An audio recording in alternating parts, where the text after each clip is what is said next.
Humanity, I love you all with all my heart, with all my might. I'm so Ray. My videos are about love, infinity, energy, creation, because we're infinite love, infinite energy, infinite creation. This is who we are. I am a messenger. I'm a messenger of infinity. I'm a messenger of love. I'm a messenger of creation. I'm a messenger of the cosmos. This is who I am. I'm so Ray. I love you all with all my heart, with all my mind. Why? Because love is the highest energy of creation. Because we are the human species. And we're the central species, the first species, the most ancient species, because we inhabit the planet at the epicenter of creation. Our center is who we are. We are the center of everything that there is. We're the center of the universe. We are the center of the cosmos. This is who we are as a species. We are the central species because we are located at the central point of the universe, the epicenter, the center of the universe, the central point of the cosmos, the center of the cosmos.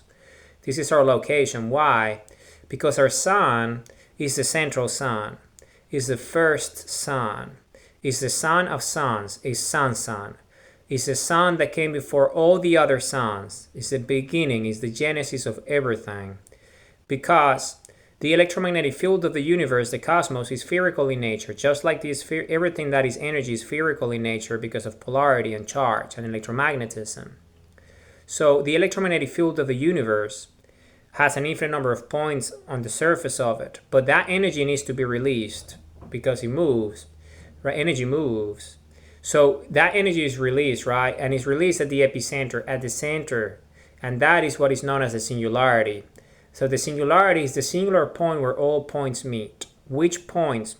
The infinite number of points on the surface of the electromagnetic field of the universe. And each of these points is a node, is a wormhole of its own, is a pulse, is an oscillation.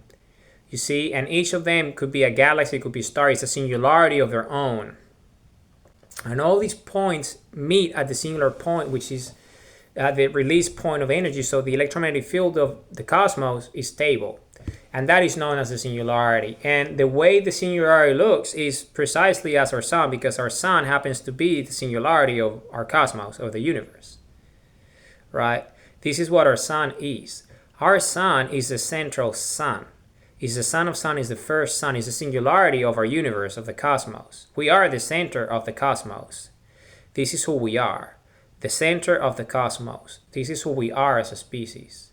Our sun is precisely that, is the singularity of everything that exists in our universe. All the points on the surface of the electromagnetic field are released into the singular point, which is the singularity. And that is the central sun, our sun. So, and we happen to be the species inhabiting the central sun of everything that exists. Remember, all the energy from the central sun is released in the way of light. And the elements and everything.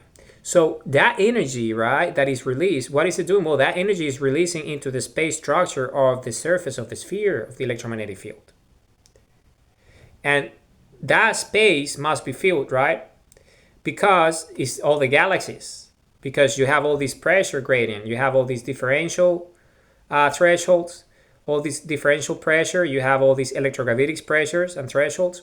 So you need to meet, right? You need to fill that space, and it's filled with the energy released from the singularity, right? From the central sun, right? And that's what forms galaxies in the first place. Because what are galaxies? Well, it's spherical vacuum thresholds. Because what is a vacuum? Well, a vacuum is a differential, right? Because of different pressure gradients, because of the temperature, like a bubble, we see it in the air. But bubbles burst because they don't have a stability, they don't have a singularity in the middle, they're not energy, they're just a representation of sphere, right? But nonetheless, they have a vacuum within it.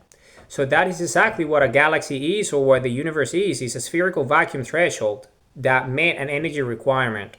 And that energy solidified into an electromagnetic, not solidified, densified in the way of energy into electromagnetic field that releases that energy in the epicenter. And that energy is the singularity of it, so it maintains it, meaning it makes it stable. So it's sustainable.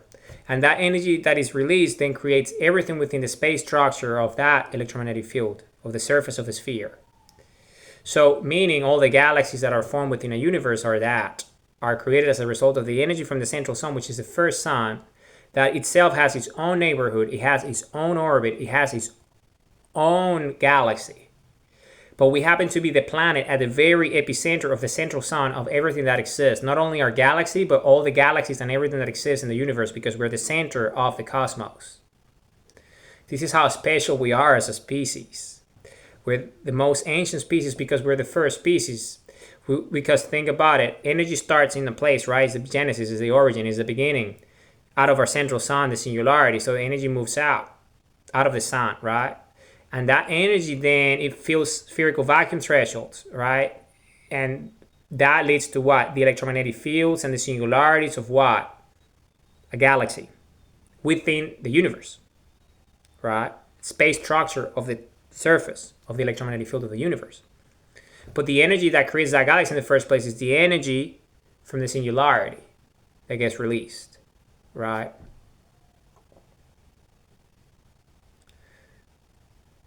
The way it works. So then what are we? Well, we happen to be the species inhabiting the planet orbiting the central sun that created everything that exists. So what does that make us?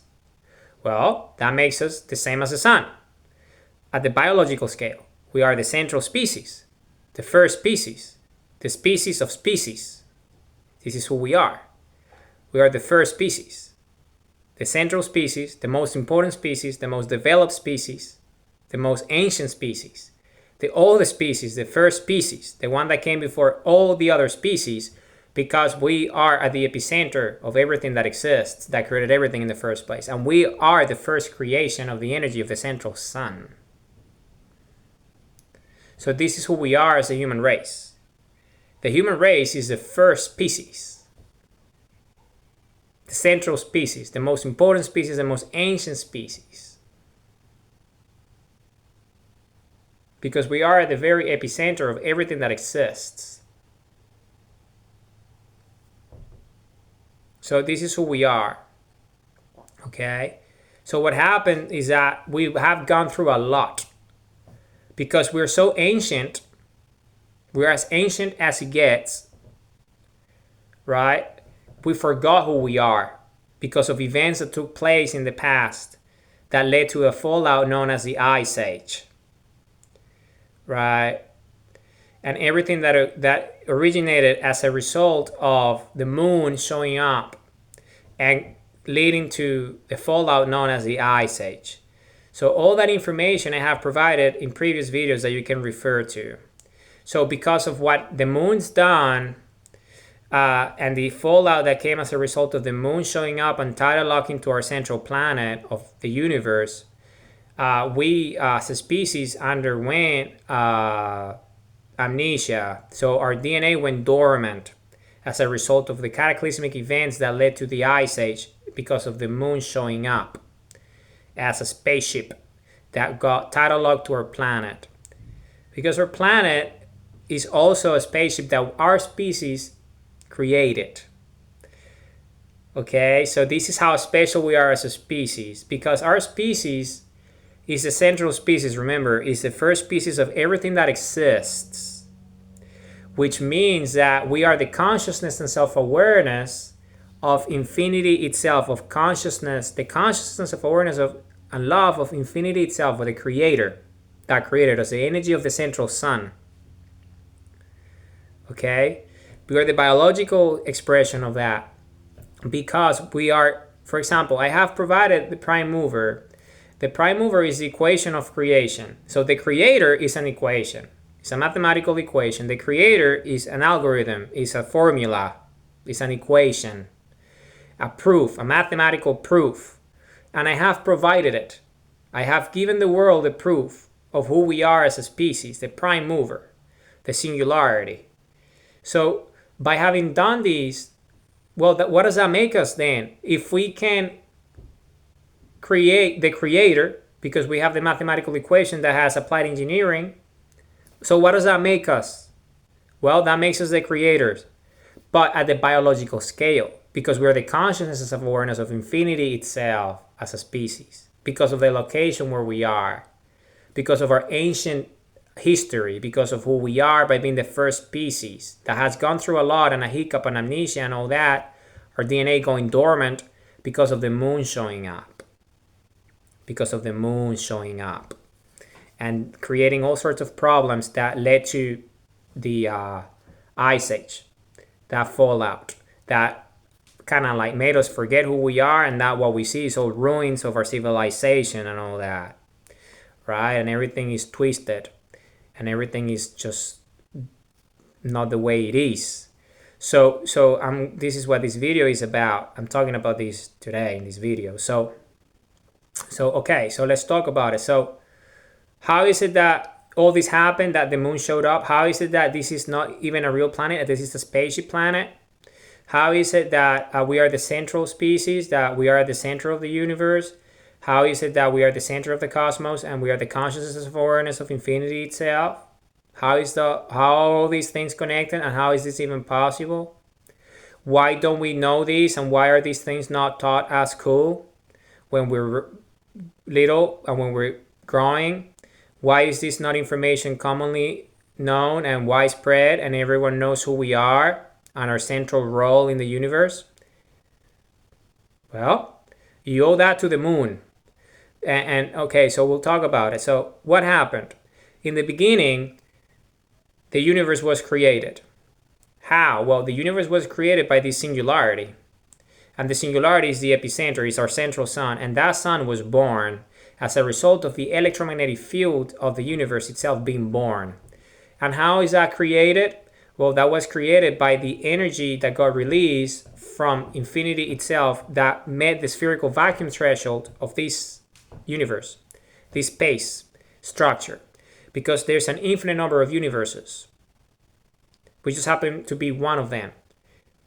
There's an infinite number of everything. Infinity is the creator, spherical energy.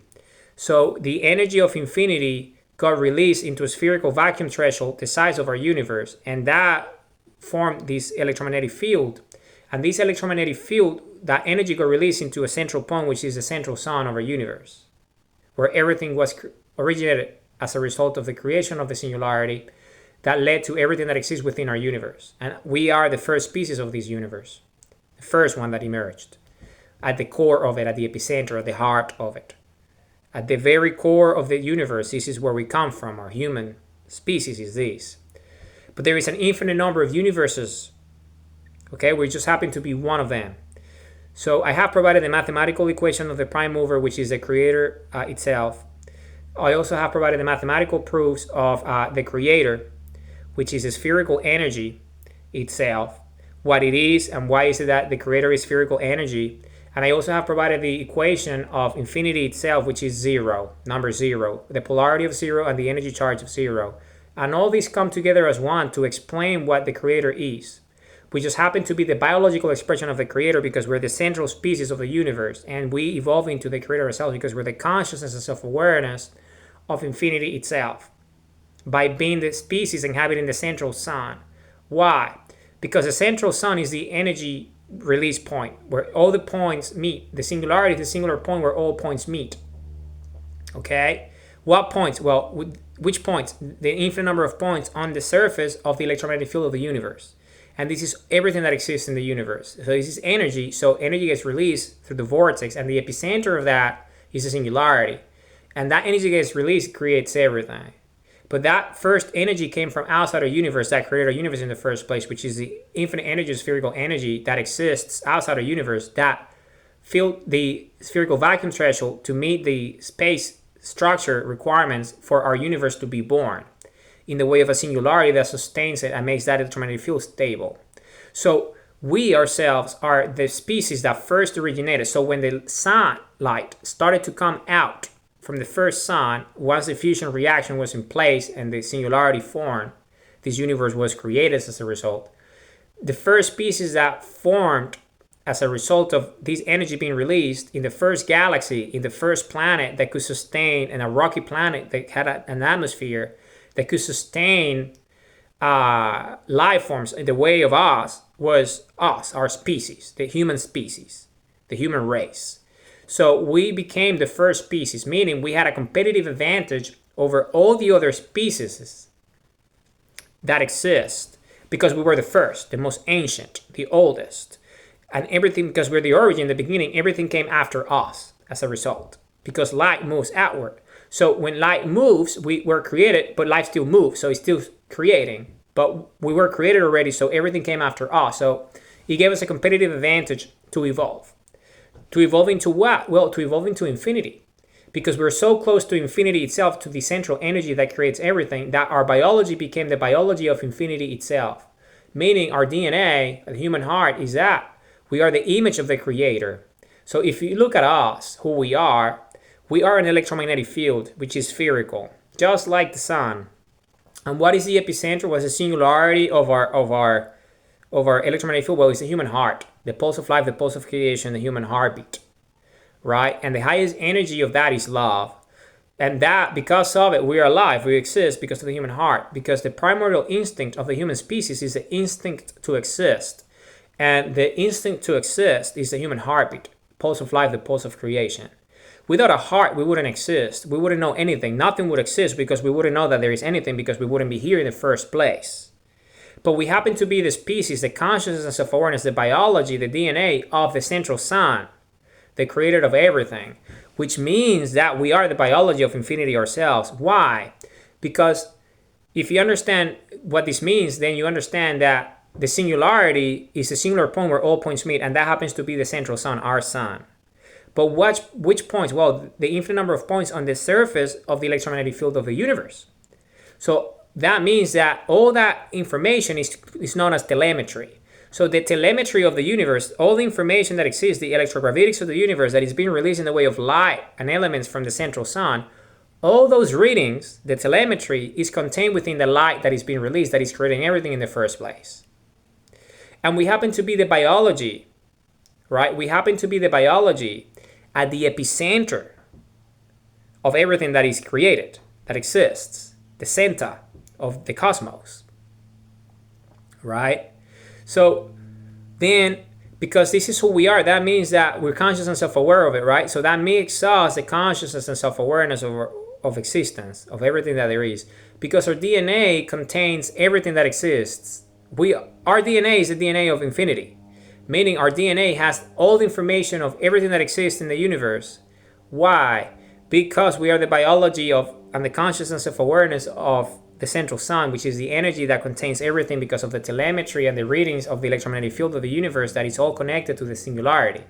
And we are the species consuming the energy through our eyes and everything of everything that exists. Okay? So, and because there is an infinite number of universes, right? And because there is an infinite number of universes, right? There's an infinite number of universes. We are just one of them. But what are these universes? Well, they are a point. Each universe is a point on the surface of the electromagnetic field of infinity.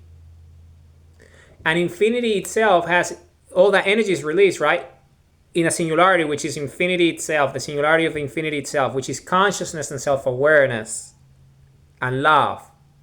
Because of that, we can love. Because of that, we can be conscious and self-aware, because we are the biology at the epicenter of the energy that gets released first from a universe, which is one infinite point in a number of infinite points on the surface of infinity itself that has a release point known as consciousness and self-awareness. So because of that, we are the biology of that, because the human heart. So we are conscious and self-aware of the creator, the prime mover. So we are the consciousness and self-awareness of existence, ourselves as a species. So because we were the first, we were able to do that because we're consuming the energy of everything that exists, because it's the closest point, and we're the biology that became that. So this is who we are, and because we are these, then before the Ice Age and before the moon and all that, so we are the masters of our universe, because we're the most ancient species and the most developed and the most advanced, technologically speaking and biologically speaking. So essentially what happened was, because we evolved before everyone else and ourselves are the image of the creator, because our electromagnetic field is spherical energy, the human heartbeat and all that, And with the consciousness of awareness, the biological expression of everything that exists, because our DNA contains everything that exists, because this is who we are, right? This is the species that we are. Then, because this is who we are, we were able to, I just provided the prime mover, which is the equation of creation, the creator. I provided the creator, making us the creator. So I have given the world the equation of creation, the creator. So that equation is our consciousness of awareness, who we are. You see, the central species, the first species, the species of species, the most important species, because of our location where we are, being the first species because of the central sun of the universe and all that. So, okay, so what happened? So we evolved into this level of consciousness first, before anyone else, before the ice age, before the moon. Okay, so then what happened? Well, we didn't originally come from planet Earth, okay? Because planet Earth, we manufacture planet Earth. Planet Earth was created by our species to get closer to the central sun of infinity. Why? Because it's the central sun, it has a very high level of energy. So there is only a natural planet, a natural formation, a rocky planet, that's where we originally come from, can only be so close to the central sun before it starts to disintegrate. So it doesn't have an atmosphere that can sustain our life form. Okay, because it's such a bright sun, our sun, because it's the central sun of everything that exists. It's the central point of the universe. So we come from a rocky planet outside our orbit here right now, in the proximity, but not quite it. Not quite it. So, okay, so what is the meaning of this? Well, very simple. What happened is that we formed there, but we still, in relation to the central sun, we were still the first species. The closest to the sun and the first to evolve. So, because of that, we had a competitive advantage. So essentially what we started to do with our intelligence and our consciousness of awareness is first understand that the creator was the central sun, and that we had an electromagnetic field that resembled the central sun, and that we started to do is to observe creation itself. And our species became masters of the universe. And the way we did that is because we realized that everything was spherical. Energy is spherical. If it exists, it's spherical because it has an electromagnetic field that is spherical. So because of it, what we started to do is we developed technologies that were spherical in nature, because we were trying to resemble the sun as much as possible as the creator. So because our technologies are spherical, the sphere is the perfect conduit for energy. So that's why our technologies were spherical, because it's the perfect conduit for energy. It's the only conduit for energy, spherical, in the way of infinity, the singularity. Because the creator is singularity, is everything that there is, and it's spherical energy. So we understood these, so we created technologies that were spherical. So we started to create spherical devices that were singularity devices, meaning they were harnessing the energy of the central sun. So we were harnessing the energy of the central sun within our devices. And with these, we would generate electromagnetic fields as a result of that around our spherical devices. And we would use the electrogravitics of it, and then we will cancel out the gravity around our technology, so it will become spaceships that allows us to move around the cosmos without any, because when you're the epicenter, when you're the center, it's faster for you to go anywhere from there. But remember, because we had spherical technology that was harnessing the energy from the central sun, remember the energy of the central sun has the telemetry of the entire electromagnetic field of the universe, because all the points on the surface of the electromagnetic field of the universe, they meet at the singularity. So and that energy being released and us harnessing that energy, that means that we're harnessing the energy that has the readings, meaning the telemetry of everything that exists in the universe. All the vectors, all the locations, all the coordinates. Everything that exists, everything that has a pulse, everything that has an electromagnetic field, we are reading it. So because we have that energy, and the electrogravitics allows us to generate enough energy for us to map out the telemetry. So we can map out the telemetry of any coordinate, any vector, any sector, any quadrant, any location in the universe, the space structure of the universe within the electromagnetic field. So we ourselves will map it out, and with a filament will manifest there immediately, teleport in our spaceships. Anywhere, right? Life state without any relativity of time, because we had enough energy to avoid relativity, because we are essentially canceling out the gravity around us by the effects of electrogravitics, because the gravity is the tension on the surface of the sphere, right? That holds and pulls things, right? That's why when you walk, you're grounded to the earth, right? Because of the surface tension, gravity. But electrogravitics is the electricity that comes out of gravity. So when you release that energy out of the gravity, then the gravity gets canceled out. All the pulling effects and all these phenomena gets canceled out, but the energy gets released. So you use that energy. But it's still, you got the effects that you can move without gravity holding you anymore. So because of that, we had a spherical spaceships that had a cancel out gravitational field, which means that we wouldn't experience gravity as we moved at faster than the speed of light. Why? Because we're moving to a point where it's, so the energy of the light moves, right? But there's a time that it takes, a rate to get to a point. But because we have the telemetry of the universe, right, in our devices, because we're harnessing the energy of the central sun, we can map out that specific location because we have the energy of everything. So because of that, we can just map the filament and manifest immediately in terms of quantum entanglement, because it's a live state. We just show up there. And there is no relativity around us because of the cancel out effects of electrogravitics. So we just manifest there, and it's real time. Real time, no time has passed, it's immediate, and there is no effects of gravity around us by manifesting somewhere that is so distant. So you see, this is the technology that we have created as a species. So we are not primitive at all. We just went through a lot because of the moon. So this is who we are, and this is all encoded in our DNA. So we started to move around in the universe and do everything that we wanted, really. So essentially, in the end, what we ended up becoming, we became the assistant of the central sun, because we are the consciousness of awareness of the central sun, because we're harnessing the energy, and our biology is that. So our DNA has everything that exists in the universe. So because we understood these, essentially what started to happen was that we decided to assist the sun in the creation process. Why? Because the sun, when the light is released, it takes time to get to a point, so it fills out a spherical vacuum chamber, so a new galaxy is formed. So because we could be faster than the sun by this natural speed rate, so what we would do with our technology and our spaceships, we would manifest in a specific vector, in a specific location, a coordinate, a quadrant, a sector, in the universe, within the space structure of the electromagnetic field. Faster than light would show up in a natural rate of release, because we have the telemetry, so we show up there. And what we did, we would show up there and release the energy in that spherical vacuum threshold, and we ourselves would create galaxies. So we would move so you see, we assisted the universe by moving ourselves to the points faster than light can get there in its own terms, because we have technology now, because we master the universe. So we master the prime mover. We master everything, which is the equation that I have provided you. So then we, with the spaceships, we just show up over there, and before light would. So we became the assistant, the consciousness, the self-awareness of the universe.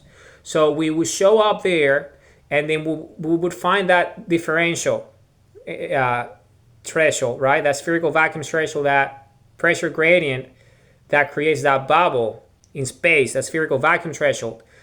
So that needs to be filled, right? So what we did, we would just inject that energy, release the energy from our spherical technologies, that is the energy of the central sun, and then we just create that galaxy, because that bubble is charged with the electromagnetic energy that we're injecting. And by injecting that energy, then that energy gets released because it's motion, and then instead of bursting like a normal bubble, it would just release the energy to the epicenter and generate a central sun of a galaxy. And that central sun of a galaxy becomes that stability of the singularity of that galaxy, and the energy is released, so structures form within it, meaning star systems and planets and all that. So incredible, right? So we are galaxy creators. So this is a species that we are before the moon and all these. So because we're one of the most ancient, the masters of the universe, really. So we started to do that to infinity. So we started to just create an infinite number of galaxies. But we wouldn't just create the galaxy because we have infinite energy. So we wouldn't just like create a galaxy. What we would do, which is what led to the moon, by the way, because of us accelerating natural rates and natural processes, because we ourselves became the consciousness of infinity, we started to do things that led to the moon, essentially, as a result of what we did. So I'm going to get there. So essentially what happened was that what we would do, we would accelerate the natural process because we're conscious and self-aware. We didn't just want to wait for that because we understood that it would take a long time for that galaxy to fully form because of the way energy moves. So what we wanted to do is to, once we were able to create galaxies, we started to accelerate the process. And the way you accelerate the process as the creator is to you further release more energy on the electromagnetic field of that galaxy. Just like our universe was created with energy from outside, creating the electromagnetic field of this space called the universe, and then the singularity forms as a result. We were doing that at the galactical scale, at the galaxy level. So we would show up on a spherical spaceships and release the energy on that spherical vacuum threshold, that electrogravity differential, the pressure gradient, because of the temperature differences, because the energy is not there yet, so it's cooler there. And then when with the difference create that bubble that forms that vacuum. So we would find the vacuums and inject the energy, create the galaxy. But instead of waiting there, what we would do, we would further inject energy into the electromagnetic field of that galaxy. And when that it supercharges the singularity because it's more energy. So it releases faster, which means it accelerates the growth. So because we are the creator, we don't experience time the same way because we are managing the energy of creation. So energy is relative to our level. Time is relative to our level of energy. So because we are the creator, we can accelerate everything and see it, speed it up, and see the process as it happens faster. But in our biological clock, our actual biology, nothing has happened. It's just like a vitro petri dish, right? So it's the same. But at a galactical scale, we're creating galaxies. And what's contained within a galaxy? Life forms, right? Because we are the Milky Way, which is the galaxy of the central sun, which is the epicenter of the universe, is a galaxy of its own, and we came out of it. But we're still the center of everything. So, and then there's all the other galaxies on our periphery and everything outside, the outer rims of the universe and all that are still created, and all the ones that we have created. So then again, what we started to do is to accelerate the process. So we would see the life forms and sample the specimens that would come out of, because we wouldn't per se be creating species ourselves. We're not geneticists. We're not doing that type of tinkering. This is not who we are as a species.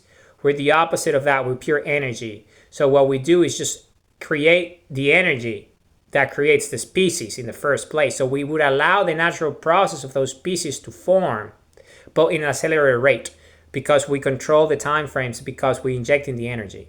So we would see how these life forms form, which is what we did. And as a result, the moon was created and did what it did to us. Okay, so let's get to that. So we would do that, and we started to do that for an infinite number of cycles. Because we were infinite. So we are infinite still. So we would just create an infinite number of galaxies and accelerate them and see the life form.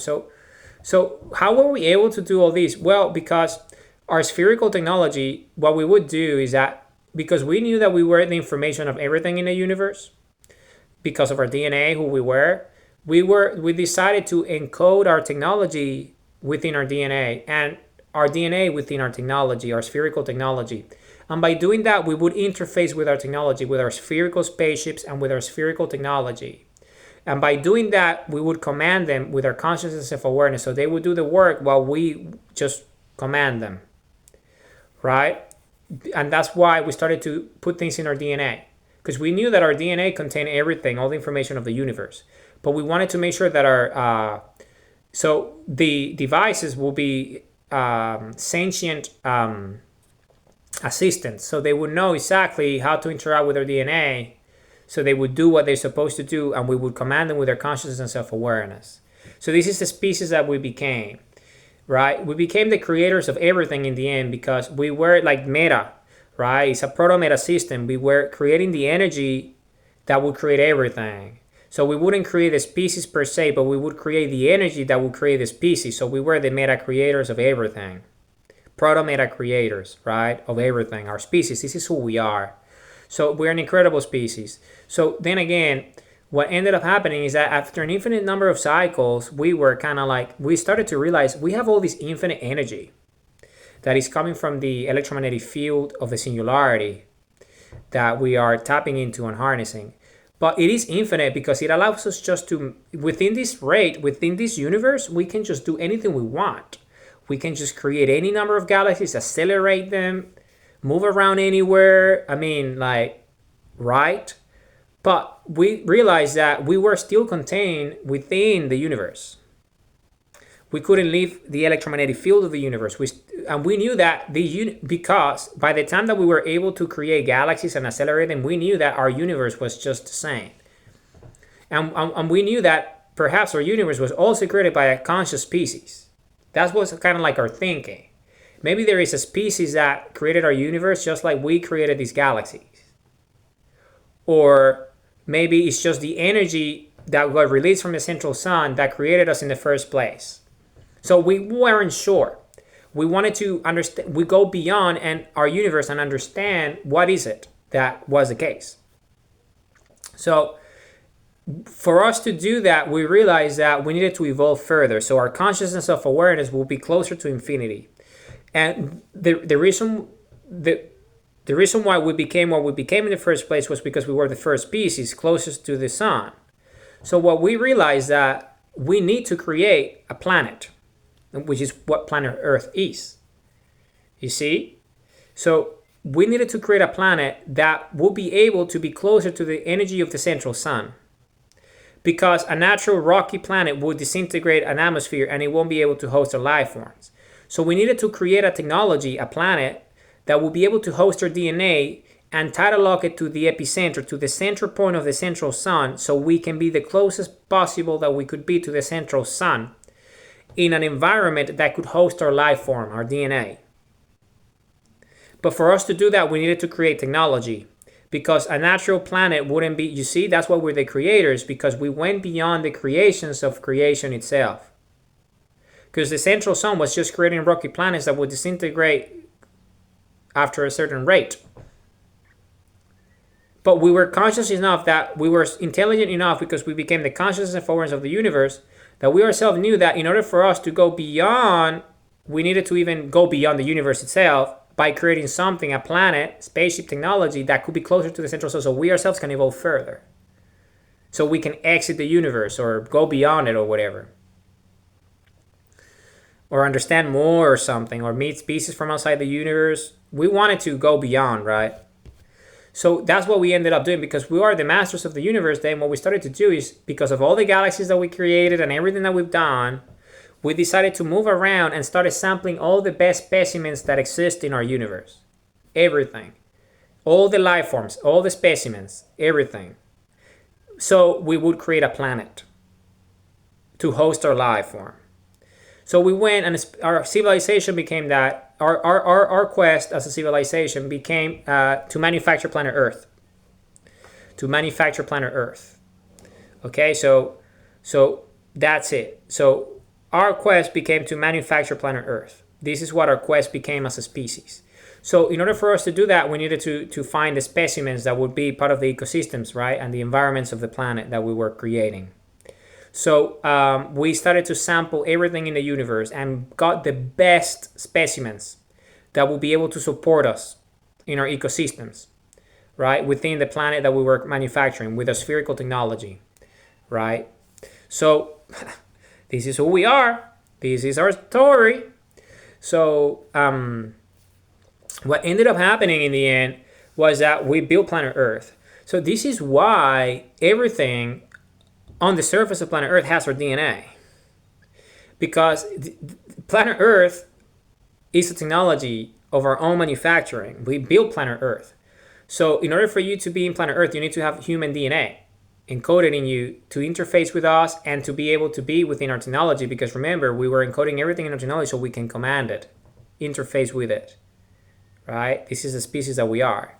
So because of it, then that's why there is DNA, human DNA everywhere in all the species and stuff and specimens, because we ourselves put that in those specimens that we found in the universe.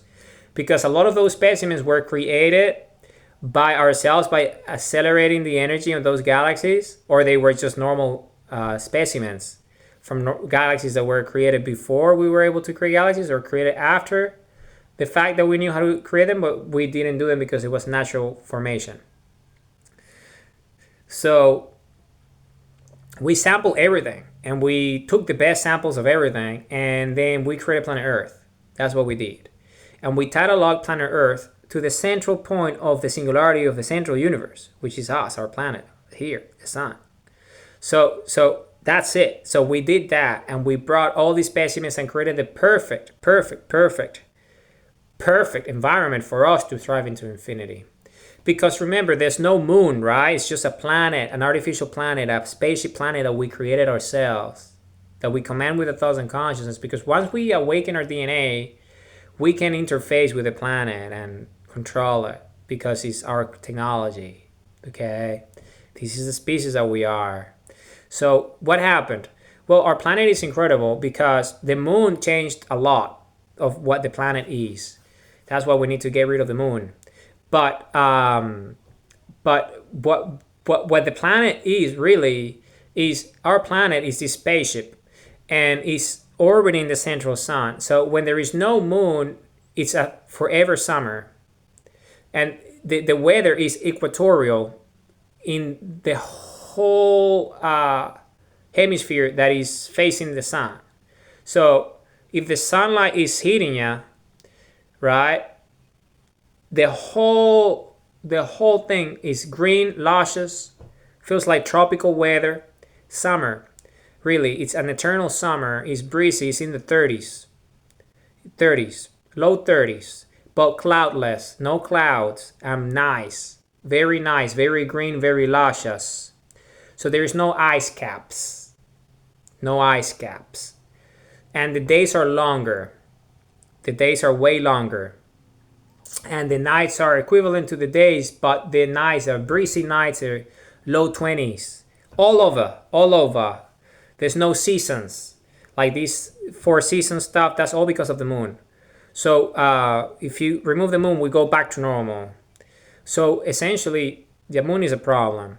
So the way it is that because of the weather, it's just nice. It's very nice. Low 20s. There's no storms or anything like that. The weather is quite stable. No clouds. The sky is always clear, so we can stare at the sun, because this is the whole purpose why we created this planet, so we can stare at the sun and use the energy of the sun. So you see, it's very different, and the days are longer and the nights are longer, but they're nice, comfortable nights. Very, very nice, comfortable nights, because they're very breezy. They're very nice. It's very tropical. It's summer. So there is no seasons. It's only eternal summer and breezy nights. And everything is green and luscious because of the weather, the type of weather it is. You see, it's amazing.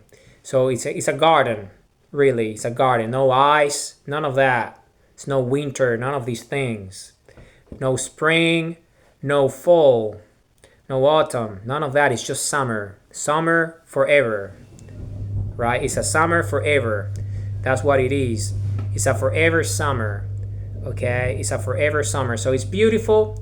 It's an incredible planet. Our planet is that. Why? Because this is the planet that we created ourselves, because we wanted a planet for ourselves, because we were creating it, right? We were creating this planet, and we have created. So we evolve into infinity, right? So we have evolved into infinity in our planet. And then what ended up happening is that, remember, we've evolved into infinity. So we have spherical technology, right? This spherical technology allowed us to do what? Well, this spherical technology allowed us to create the planet in the first place, right? And how do we command this technology? Well, interfacing it with a consciousness of awareness with a DNA. So they would assist us and do the heavy labor themselves, right? But we would command them. So what we ended up doing when we created our planet, right, planet Earth, when we did it, so what ended up happening was that we evolved, because the whole thing was to be as close as possible to the central sun, right? To be as close as possible to the central sun, right? To be as close as possible to the central sun so we can evolve further, so we can go beyond the universe, right? So we can go beyond anything that we knew. So we could meet outside, go beyond what we knew.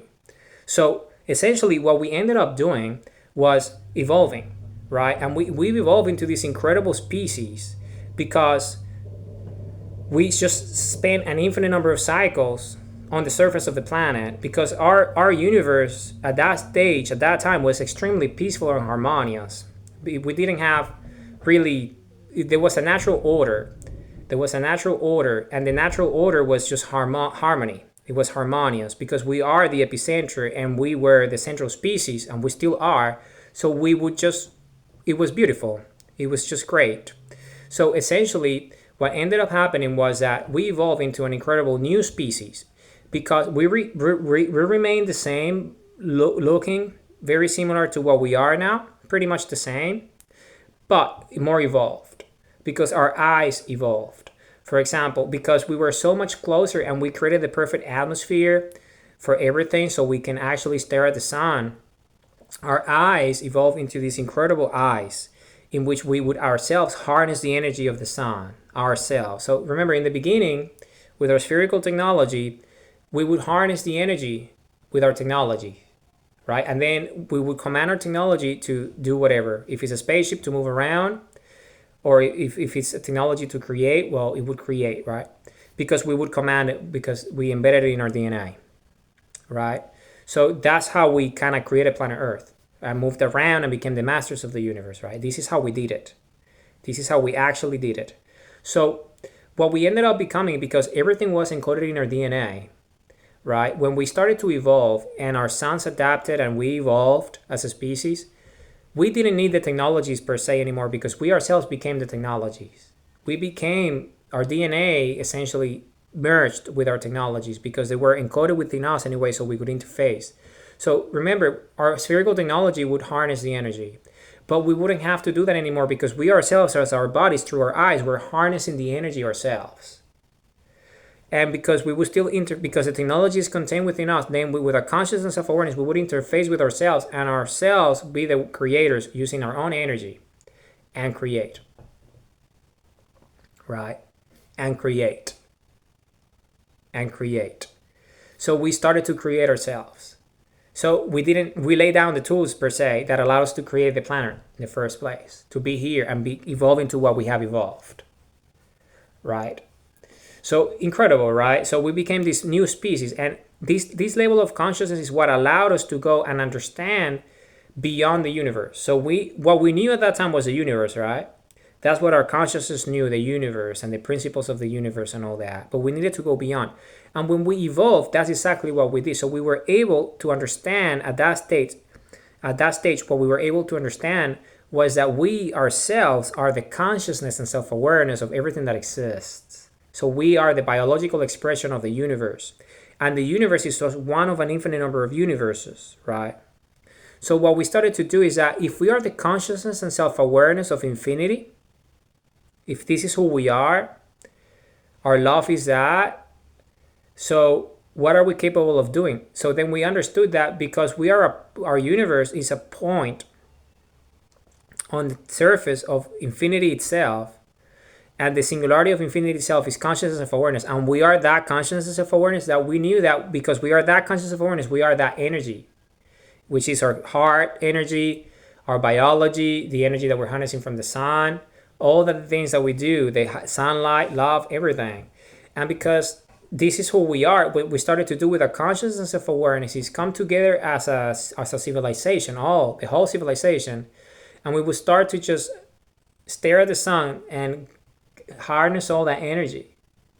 And with that, we would love with our hearts, and collectively we would create we would find in the space structure of infinity, we would find that differential, that bubble, that spherical vacuum threshold, and we would find one, the size of the universe, which is what we knew, our consciousness and self-awareness.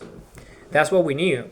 So we would just create the electromagnetic field. Like what we used to do with the galaxies, we started to do it with central suns now. So we would create the electromagnetic field of a universe, similar to the size of our own, because this is what we knew. And we would find that space in infinity ourselves with our consciousness and self-awareness, and we would just release that energy with our consciousness of awareness and our love and our heart and everything, and create that universe by generating the electromagnetic field that leads to that singularity that releases the energy, and then a universe is created, just like our universe was created. And then when we started to realize that, is that, oh wow, we created ourselves. Because by evolving into what we have evolved, we're realizing that we're infinity ourselves, we're the prime mover ourselves, our consciousness of awareness is what created the universe in the first place, that we created ourselves. So we created ourselves as a species, and we came to the realization of that when we started to create universes of our own.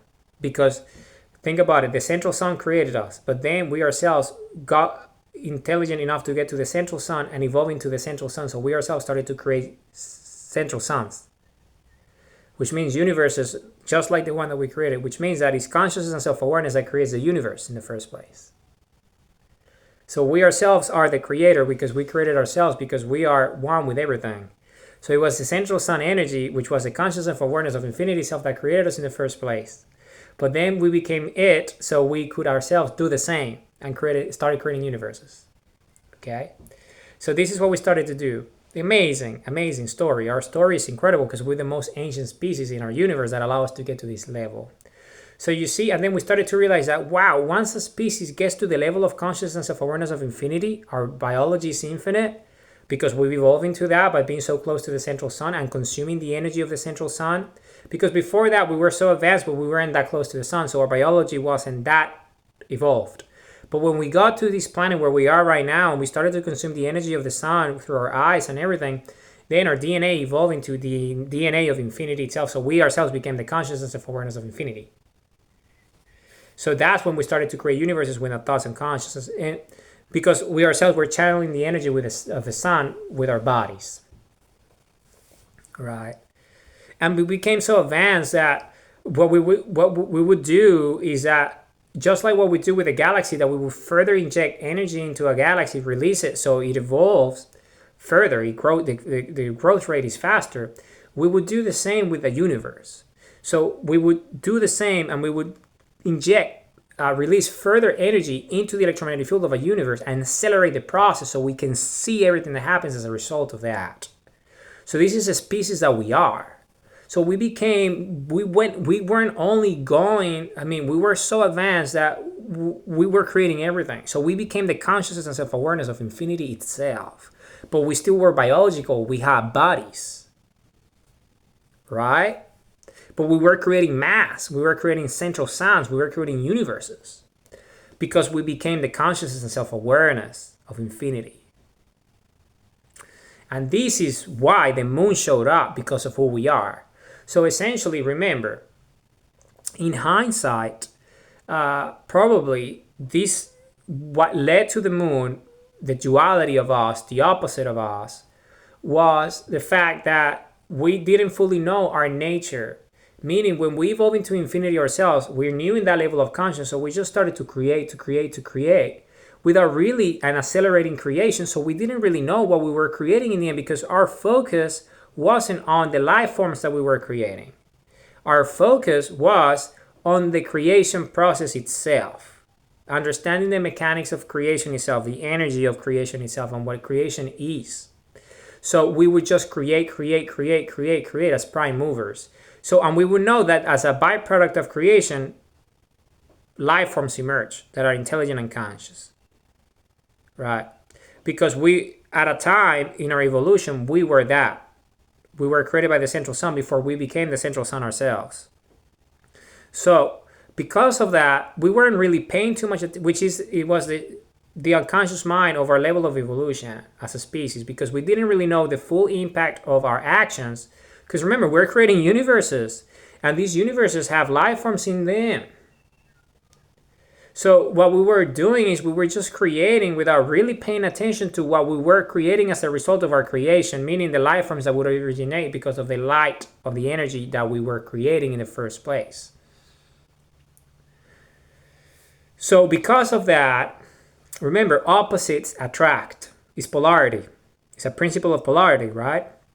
Polarity charge opposites. So what we ended up doing, we created our duality as a species, because we became not only the masters of our universe, but we became the masters of infinity. But remember, infinity itself has its own polarity, right? So what we ended up doing at a level of consciousness, we ourselves created our duality, meaning our polarity, our opposite. This opposite was the result of all our creations. So we started to create universes and galaxies and accelerating them, right? Well, the life forms that emerged out of it, they were not all of them, because there were some of them were in our image. They were light spherical beings like us, but some of them were the opposite in nature. It was the opposite. They didn't require the sunlight, they didn't require a heart, and all these different things. So it was the opposite in nature, but they were conscious and self-aware. But because of their nature, they didn't really have this, they weren't the creator themselves. They were just created, right? As a result of our energy. So because of that, their instinct, because they knew they weren't creators, but they were intelligent, so their instinct became to seek the creator. And who is the creator? Were us. We created them, right? By not directly wanting them to create them, but because we were creating infinite energy by creating infinite number of universes and infinite number of galaxies. So these life forms would originate, and particularly after accelerating the process, so we would see the rate at which these life forms would emerge, without us really paying too much attention to them per se, but to the process of creation itself. So we would understand what creation is and how it works. So we would study it, right? Because remember, we are creators. This is who we are. So that was our whole culture. So, and still is. So if we understand these, that's our DNA, our legacy, our DNA memories, all that. So what we ended up doing is we started to create these life forms that were seeking the creator, meaning us, but they weren't themselves creators. They were destroyers. They were the opposite of us, the opposite polarity, the opposite duality, right? The negativity, destruction. They would seek to destroy. So that was their instinct. It was the opposite of us. We created our polarity. You see, because we weren't fully conscious of our level of awareness, because we were new in that level of consciousness. So we were just creating without knowing the full repercussions of our creations. Right? Okay, so what ended up happening was that when these life forms would evolve enough technology to get to the central sun of their universes, they would realize that there is nothing there. There's no species more advanced than them, or like a creator or anything. So because they're not seeking energy as a creator, because they don't have human heartbeats. They don't have the instinct to stare at the sun. None of these. So they're seeking an actual being that created them. A species. That's what they're seeking. They're not seeking energy, because they don't think in those terms. They think in terms of something created us. We're seeking that. And in that process of seeking, they became extremely hostile. Extremely hostile and violent because of the nature, because they were just destroyers, seeking to destroy. The duality of us, we were builders, creators, they were destroyers. So, yeah. So when they started to get to the central, and they became the dominant species in those universes, because they were violent, very much so, aggressive. So hostile. Why were they hostile? Because of their nature, because they were essentially a parasite.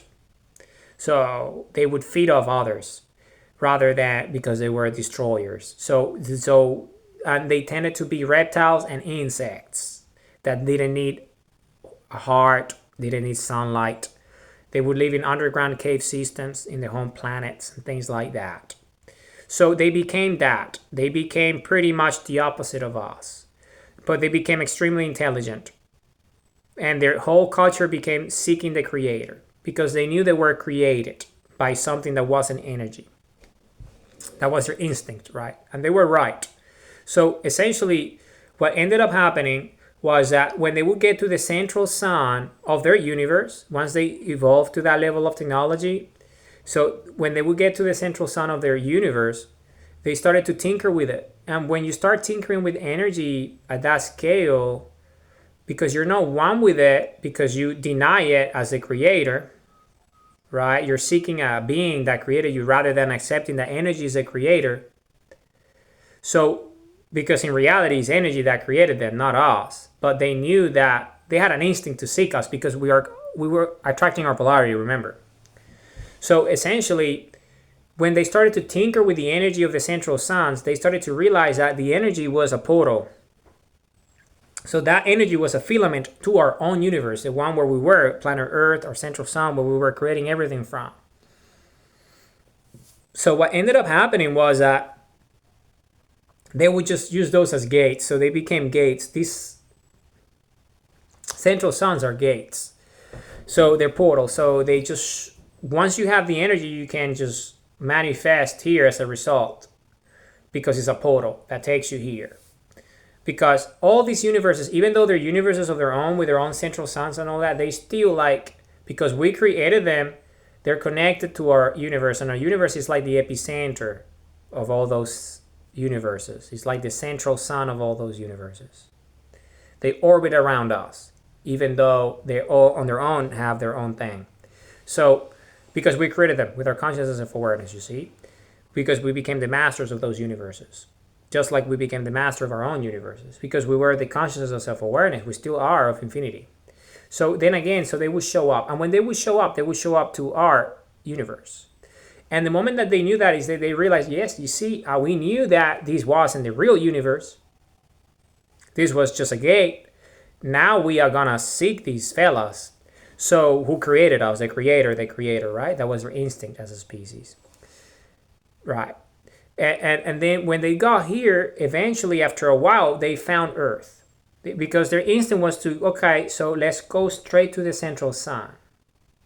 So when they made it to the central sun, they immediately found that they couldn't get closer because they would disintegrate because they didn't have the technologies to get that close to the central sun. But they knew that there was something there, and they immediately realized that that something was it. It was us that created them. Okay, so what happened? Well, very simple. They started to realize, so how did they, reverse engineering, right? Logic. So how are they there? How is that possible? It's technology, obviously. So what type of technology? And then they started to identify the technology spherical technology that we use to manufacture planet Earth, essentially. So what they started to do is to hand down the technology because they wanted to gain access to planet Earth. Because they couldn't get close to it because they would disintegrate because of the energy, the brightness, everything, the resonance. So but remember, we're not alone in our universe. This is a myth. The only reason why we are fed these lies is because of the moon. So, but that's going to change very soon. So what happened was that, they started to seek our technology, but we're not alone in the universe. I mean, our technology, our legacy technology, our spherical technology is used by an infinite number of species outside planet Earth that they want to evolve into who we are at their own rate of consciousness and self-awareness because they came after us. So because our universe was in harmony before these fellas showed up.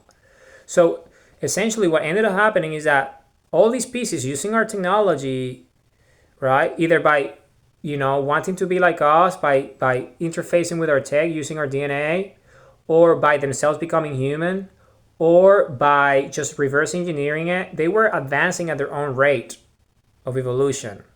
But when these violent, hostile, aggressive parasites showed up seeking answers in a very hostile manner, they're slavers. So they started to become aggressive because immediately there was a duality, right? Remember, our universe didn't have that destructive nature. So they faced fierce opposition because duality, because our consciousness is different from theirs. So the species that are part of our universe immediately identify them as hostiles. So because they were being violent and aggressive, right, in their pursuit of our technology to gain access to planet Earth. So essentially what ended up happening was that a universal warfare got started. So the war it didn't only take place in our universe, but the war spread to all the universes that we created as a result because of the gates and the portals. So they started to move through these different gates and portals. And they have names, these gates and everything, because this is common information now. So in the universe, all these gates, all these portals have to all the different universes that we created. The warfare took place everywhere. And it was essentially the warfare for the human race, for our species, for our technology, for our DNA, for who we are. So what ended up happening because of who we are, we're an incredible species. We're the first species. So essentially what ended up happening is that they started to aggressively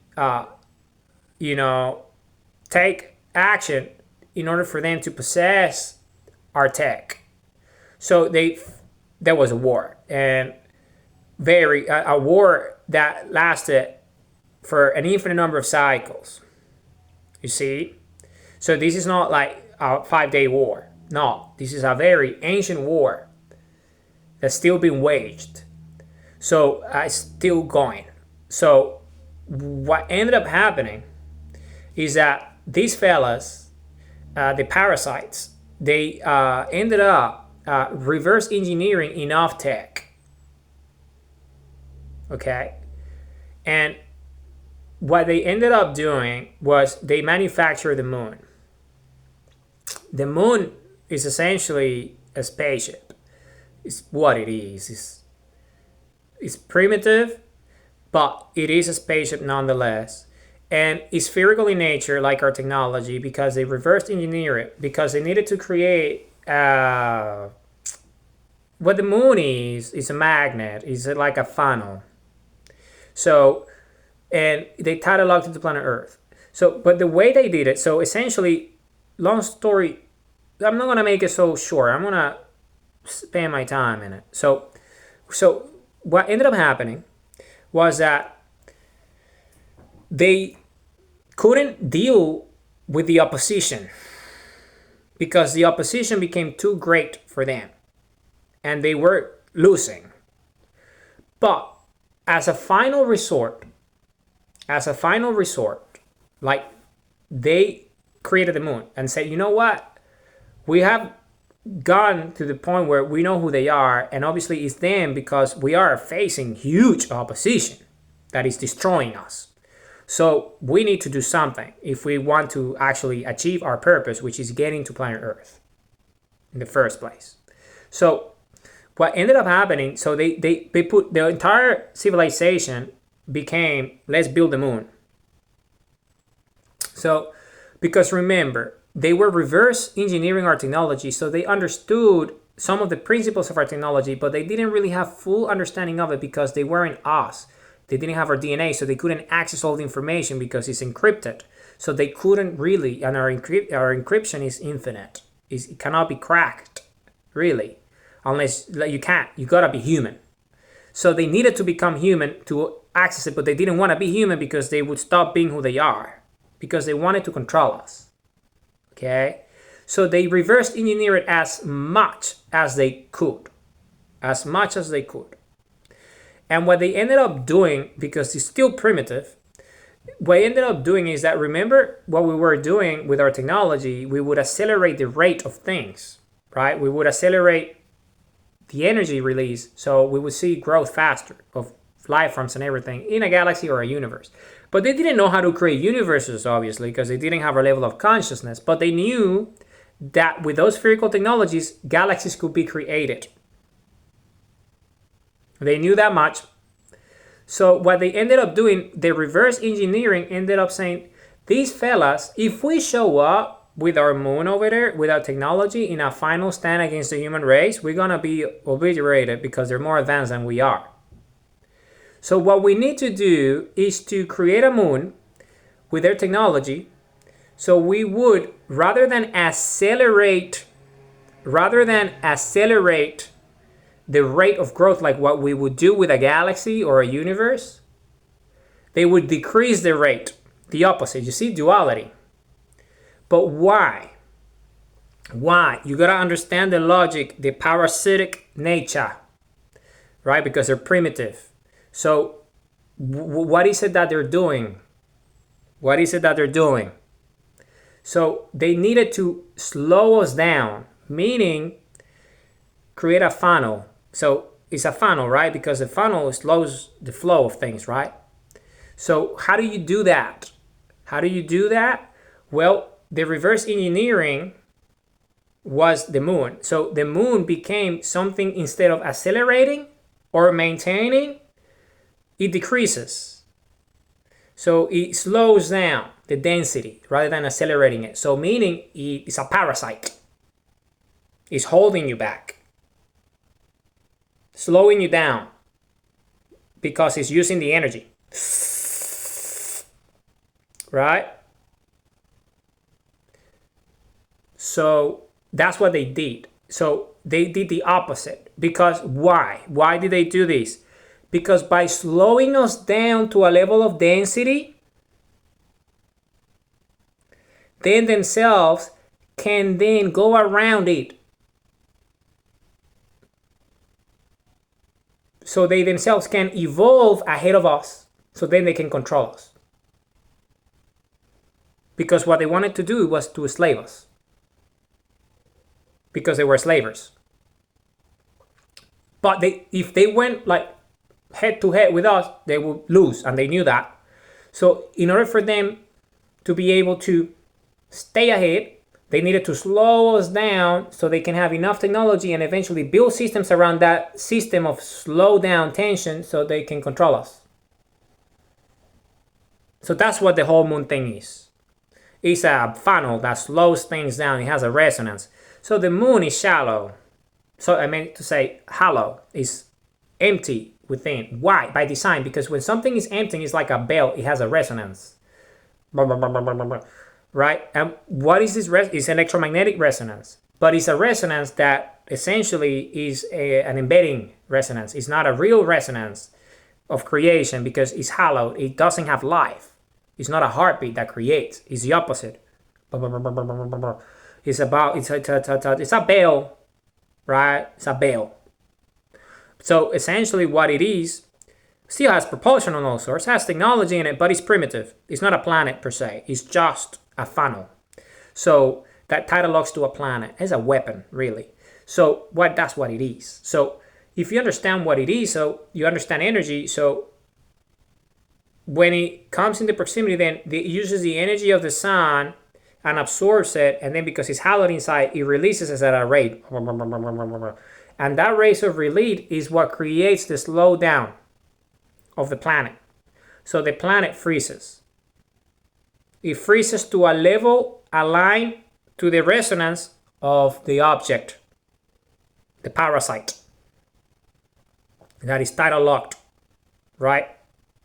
So in that way, they can slow us down to a rate so they can themselves build systems around that slowdown because they control. Why can they do it? Because they understand the telemetry of the reading, the bandwidth.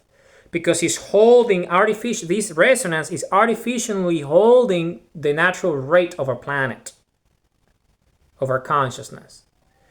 So it's just holding it there because it's technology, remember. And we are not in a real planet. We manufacture planet Earth. This is why they can do it, because our planet is a spaceship. And they created something, a parasite for a spaceship, essentially. Tailor-made. Reverse engineered with our own spherical technology that allows us to create planet Earth. So essentially, when the energy hits the moon, right, from the sun, that is hallowed. So that energy becomes a hollowed out resonance field that goes around and covers the planet. And that is a bandwidth. And that bandwidth essentially dormants us because our senses and our perception stays within the bandwidth. And by doing that now, because they have the telemetry of that bandwidth, they can build systems of control within that bandwidth. The telemetry, everything around that bandwidth.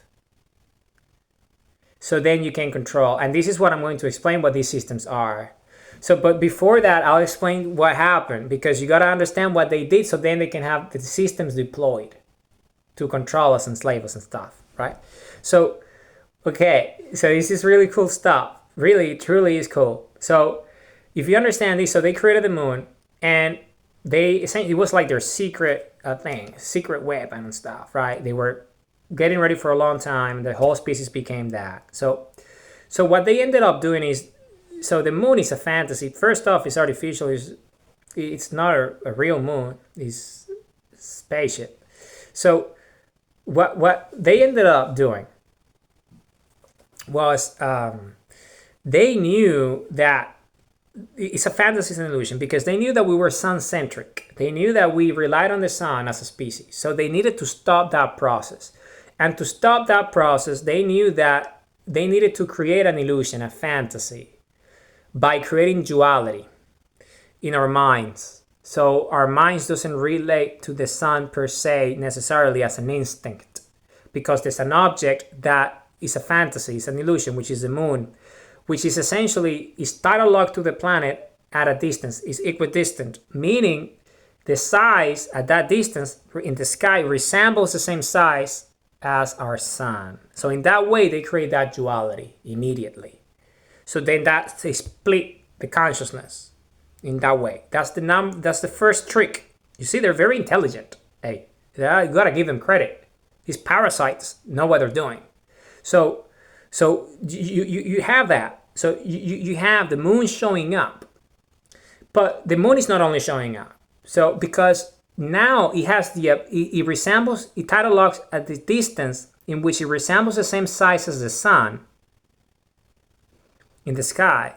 Now they can do all sorts of tricks. So the first trick is that they can cover the sun.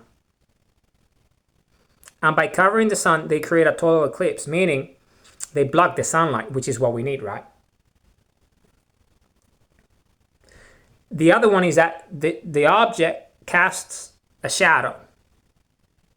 Where? On the surface of our planet. That was crucial because the density, they weren't human. So if they interacted outside the shadow, which is that density that they had, they would get disintegrated because of the energy. Even if they had like suits and things and everything, the material is just because of the density.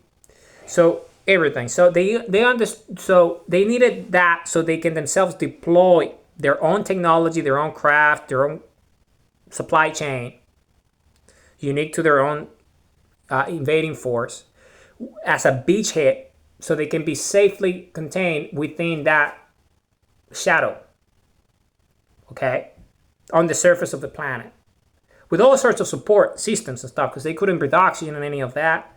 So, but they can be there, present at least, as a deployed, force. But then they will be pinned down, because if you think about it, you're still within the shadow. So we have everything outside the shadow, so we can, get you otherwise. So what they knew is that they needed a force that will be able to move outside the shadow. A force that will be able to have the same density as our own, so they can just move outside the shadow. So they stay within the shadow in the beachhead, but they move out of the shadow. All sorts of formations and movements, right?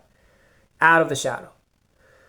And that whole invasion, they had 8 minutes, 7 to 8 minutes. Why? Because that's the time for light to get to us and see that in relation to the moon and all that. In the surface, us. So in 8 minutes, they needed to do the whole lot. They needed to do a decapitation strategy, which is they wanted to take command and control of planet Earth within 8 minutes so they can enslave us. It was all programmed to be that. So they programmed the whole thing. So it was the whole species became these. So what ended up happening was, so let's talk about the troops they used, the formations that they used outside the shadow on the surface so they can engage with us. Well, they were clones. And because we were everywhere in the universe, our footprints and our fingerprints were everywhere, are still everywhere. They used our DNA to clone us. So they grew clones. They grew petri dishes of us. And they had armies of human-looking clones. So they can have the resemblance of us, so they can interface with us in our density, and also don't get disintegrated, right? So, but these clones weren't real like consciousness and self-awareness like we were. They were interfaced with the commanders of the units of this beachhead, both at the moon level and at the ground level. So, because they created these clones, the synthetics, they weren't real because they were spliced up. With what? With them as hybrids. Because themselves, as a group, as a faction, they themselves weren't one species. They ended up splicing themselves. As they started to get closer to us and all that, they started to realize the power of our DNA and all that. So they started to themselves tinker with their own DNA. And they became genetists. They became cloners. That's what they became. We were creators of it. We are creators of everything, and they just became cloners. They just cloners, like reptiles who clone, right? Because that's what they are. They're reptiles, really. Fundamentally, if you look at them, they look like reptiles, right? They are reptiles. But they're not pure reptiles because they are spliced. They're spliced. So they have insect in them as well. So they're insectoid reptiles. So they're reptoids that are insects as well. Because they spliced up all the genes of their own species into one to create these super species. These parasite species that would be the overlords, that would control everything, all the slavery systems that they had all over the place, right? With moons that they deployed everywhere. So essentially, if you understand what they're doing, you understand that because they're slaves themselves, because slavers have slaves, because it's the slaves that allow you to be who you are. So even if you're a slaver species, the castes within your system, you have slaves within them. So all these overlords and all these troops and all these commanders, they were themselves slaves. But they were slaves to hierarchs in the home planets. And these hierarchs were like brains, they were like mind hives. Because remember, their origin is reptoid and insectoid. So they're reptiles and insects. They have this mindset of how insects, they have a queen and shit. So same with these reptoids.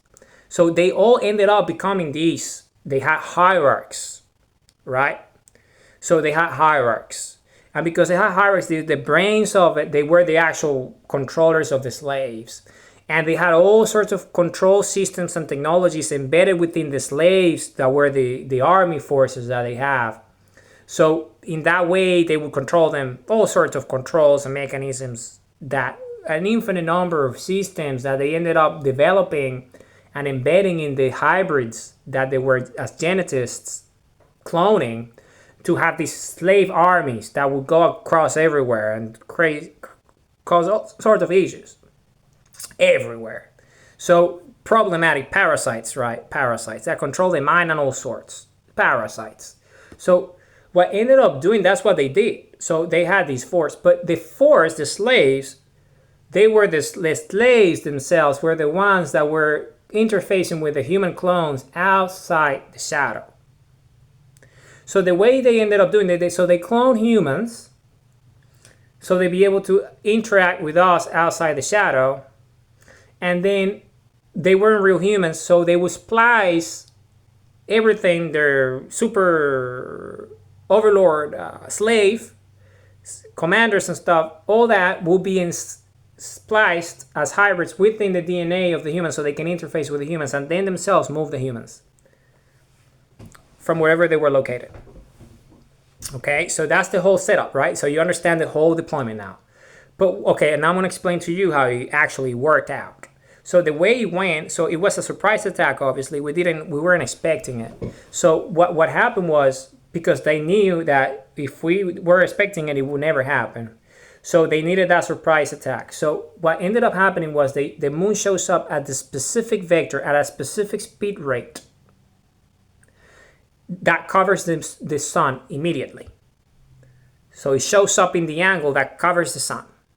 But which angle of covering the sun? Well, the angle of our central civilization, because it's control and command. So it was in the middle of the day. In the middle of the day, when our equator of the planet, where our central civilization is, which is now hidden under the ice of Antarctica, is located. So they needed to have those 8 minutes attacking the epicenter of our civilization, essentially.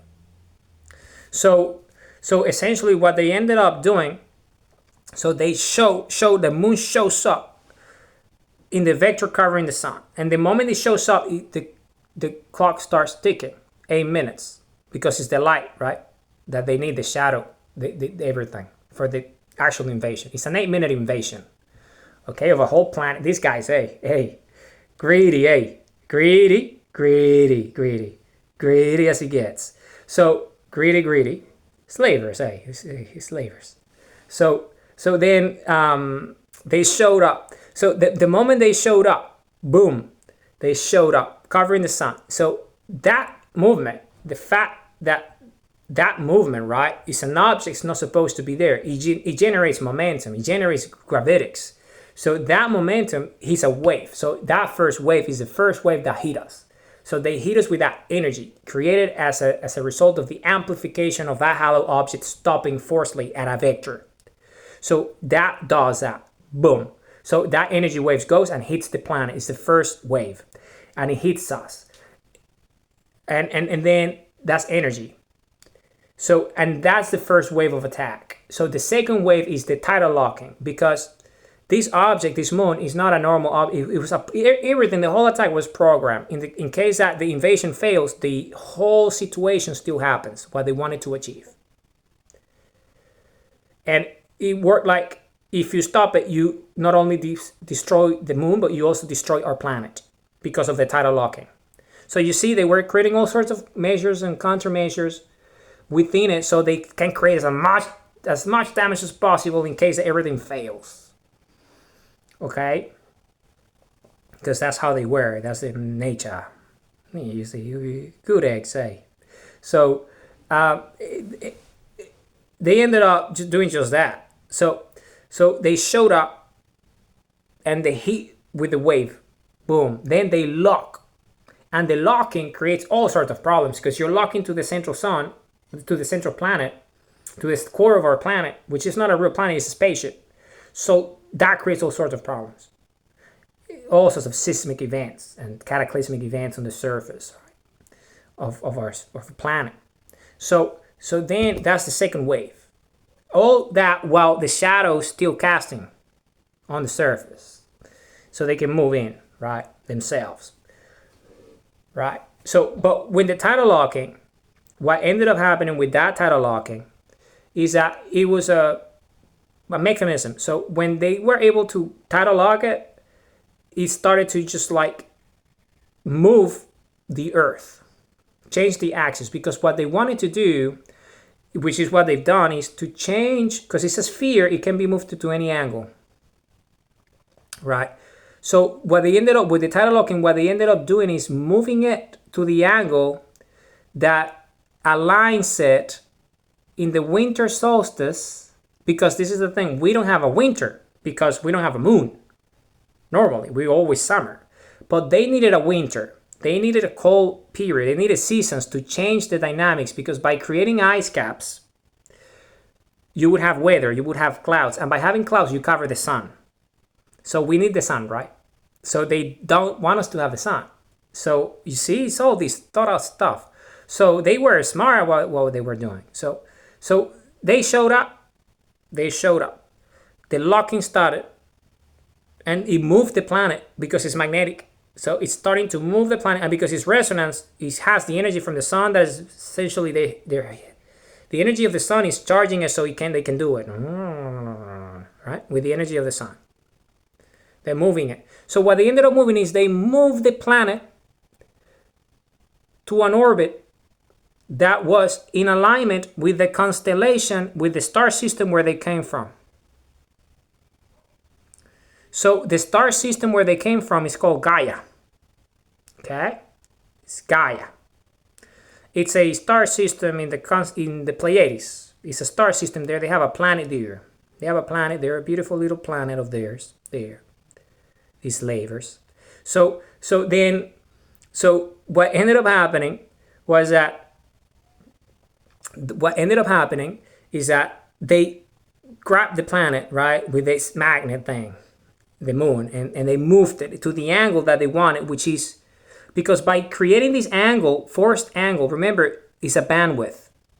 Meaning, remember what we do? We accelerate creation, they slow it down so they can control it. So they slow the planet down in alignment to this angle that will create that resemble the moon being the same as the sun and all that. And they moved it to the angle where they would be able to create ice caps because of the freezing. Remember, ice is solid, it's frozen stuff, it's freezed, right? So what is it? Because it's not enough, you're being held up by this magnetism. So the planet, the natural rotation of the planet is not normal because it's being held up, because it's slowing down the density with the funnel effect of this resonance, hollow resonance coming from this big object and tidal locking it with all sorts of technology. So because of that, it slowed the planet down to a rate. Didn't fully stop it, but it slowed it to a rate that they can control, right? In the bandwidth of the funnel. So they slowed it down, and because they slowed it down, then the new axis, because the thing is that by moving it into that position and in alignment with Gaia, which is a star system where they come from, because by doing that, now they have a point in the year where they can actually have a direct connection, a relay, communication-wise and light-wise, with their home planet, right, where they come from, right? Because that's why they needed it. But they also needed to do it when the relay happens. The alignment needs to be in a cold environment so they can have all sorts of advantages because they don't like the sun in the first place. So by slowing the planet down and putting it in that angle, what are you doing? Well, you are slowing it down, which means it's not moving as fast, which means you're freezing it. By that, you create ice caps. So that's why our poles have ice caps that are huge. Antarctica and the North Pole, they shouldn't be there. These things shouldn't be there, but they are because of the magnetism that is freezing us to a specific rate, which they can control because of this bandwidth, because they're slowing it down. Okay? So that's the first thing. But then because it's a sphere, remember, you're not only aligning it to your constellation, and then that becomes the new alignment, and then you get the caps. But you're doing it in any location that you want, that you think is more strategic for you. And what they ended up doing was they tilted, because what would be the natural equator of the planet, the center of the planet before the moon, it was a different planet. It's the same continents, but Antarctica, where it is now, the South Pole, wasn't there. Antarctica was the epicenter. It was the equator of the planet. Because that's our center of civilization. We have incredible buildings and civilization in Antarctica that is under the ice cap right now. And one of the reasons why they also wanted to do it is so they can cover that civilization that they couldn't destroy with the technology. Because they wanted it. Because it was the epicenter of our civilization. So they can access to our technology. So they needed to move it in an angle and cover it with ice. So us, in the surface, wouldn't know what was happening there because it's ice, we couldn't reach it. It's under the ice caps after we wake up from the events and all that.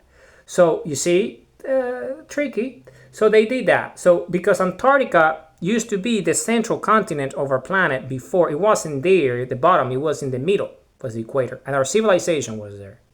And that center is where my ancestors come from, my family.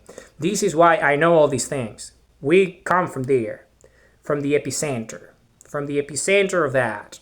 So, but then that means that Greenland, which is the other pole, used to be the other civilization, right? There's these two massive continents, Greenland and Antarctica. They weren't here. They were here. They were the actual equators of a planet. But they were two big civilizations that are all under ice now. Because they changed the angle with the moon. They moved it. It's a magnet, really. So it's moving it, because a sphere can be moved anywhere. So they covered those two epicenters of civilization with ice by slowing it down, which is what they needed so they can control the rate. And then because we wouldn't have access to the ice either, because of the poles, it's so cold and stuff, and we wouldn't have the technologies after what happened, and they would control it. So, and then, on top of that, they aligned it with their constellation. Where? When? At the winter solstice. Because remember, we didn't have a winter before the moon. It was an eternal summer. So what ended up doing, by creating these caps and this way that you're creating seasons. With clouds, all that, you create seasons. So you create these 4 seasons. That is all artificial. They're created by them. With the moon. So what ended up happening was that by doing that, well, you're aligning it to the precision, right, that you wanted, the precession. And the precession is the winter solstice. Because it's the point in which the sun is furthest from the earth. So we get less sunlight, which is what we need, right? Because they couldn't fully cover the sun. They didn't have the technology. So they created something that would allow them to create a weather, ice cap it, have clouds, cover the sun as much as possible, and create seasons. So we will be in an angle, elliptical angle, instead of a natural angle, in which we would have this precision, that this tilt, this axis that is forced. So we would have times of the year in which we're further away from the sun when we shouldn't, because we should always be in the equator without a moon.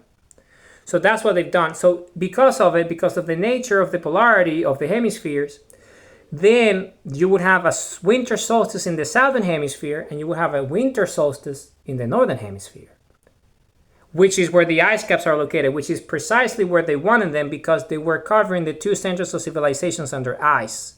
So they can now go into our civilizations and reverse engineer everything themselves from and access everything, our ancient civilization and our knowledge, because they are controlling them, right? So you see, they thought it out very well. So, and they ended up doing just that. But what happened? What happened? So the invasion starts, right? So they come. So that's the angle. And why? Because the other thing that you need to understand is fundamental, is that you got to understand our natural process. So our days, our translation and our rotation and our transition around the earth, around the sun, is different. Is different than that they created now as a result of having this magnet holding us, right? It's different. So our days will be not only longer than 24 hours, but our years will be also longer. So what they needed to do is to create a system of control, which is within the bandwidth. So what they ended up doing is that because the moon is spherical, it creates the illusion of being a circle, right? So they needed to create this idea around a mathematical system, a base that would be in alignment with the moon. So they would create the illusion of time that is moon-centric rather than sun-centric, right? So what ended up happening was very simple. So they, by moving it in that forced angle, with the winter solstices, alignment with their planet where they come from, that star system, Gaia, right? And also like creating the ice caps as a result of the slowdown and everything that they've done as a result of everything, right? By doing all that, what they ended up doing is changing the length of our days and our years. So because they wanted to align it to the size of that moon object. So essentially our days became 360 plus, and our years, 360 plus days, and our days became 24 plus hours. Why? Because that's exactly what they wanted, because they have a system of slavery called base 60. And base 60 is a divisor of 24, which gives you seconds, minutes, hours, 60 seconds, 60 minutes, 1 hour, 24 hours, 12 hours. And then it gives you the days of the year, because it's 360 days, right? So you have 360 days, and then you divide it by 12 months, and then you have the days of the week, and then you name the weeks and the days in terms of constellations and all this nonsense, which is what they've done. So they created a calendar around the moon,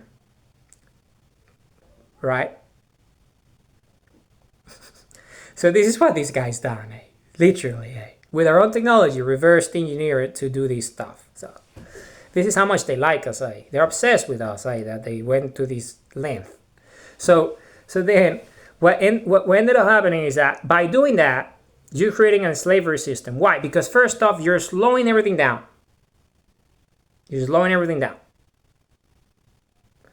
So you can control it. But you control it with the time now. Because then the slaves that you have on the surface, they all consciousness and self-awareness is slowed down to that level of one bandwidth, which is within that time. So they introduced time as a system of control, which is solar time, right? Because we're so sun-centric, so they kind of like make it sun for us as a sun-centric system. So we kind of like follow the days and follow the nights and follow the month and follow the calendar, following the hours of the day and stuff. And then you are around a system of control like that, and your mind gets enslaved by this. But that's not the calendar that they follow, because that's the solar calendar for the masses. Because if you look at the calendar, it's like this thing, and it has 4. It's divided in 4, right? Because of the seasons. And that represents the system, who they are. You know who they are now. So essentially, because of that, so what they've done is creating that system, the solar system, the calendar, and give that to the masses. And themselves would have their own moon calendar, because the moon calendar is the real calendar of the slavery system, because you set it up based on your own needs, and their needs are in alignment with where they come from, which is Gaia.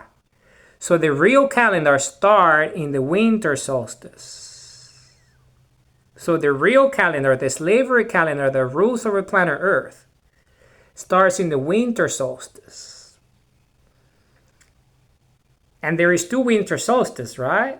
So you got the northern hemisphere and the southern hemisphere, and the moon calendars around those events. Okay? So this is because the moon is created by them. They created the moon. Okay? So what happened? Okay, so that was the whole plan, right? The plan was, let's do this and then enslave them with the system of the base 60. So that was the whole thing. Right? That was the whole thing. They're slavers. So they ended up showing up. So they did that. They show up on the vector, covering the sun, cast the shadow, deploy the troops, go out of the shadow, tidal lock to the planet, and the movement starts into that system of base 60, right? When the days are 20, because why are the days lower now?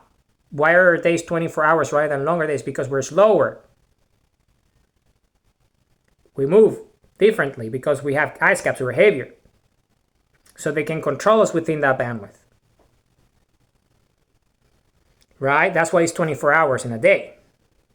Because it's base 60. Base 60 is a divisor of 24, and you need it. So, and then on top of that, you need everything else. On top of the minutes, the seconds, you need the calendar, 360 days calendars. That's why every 4 years there is a leap year and all that to make the system stable.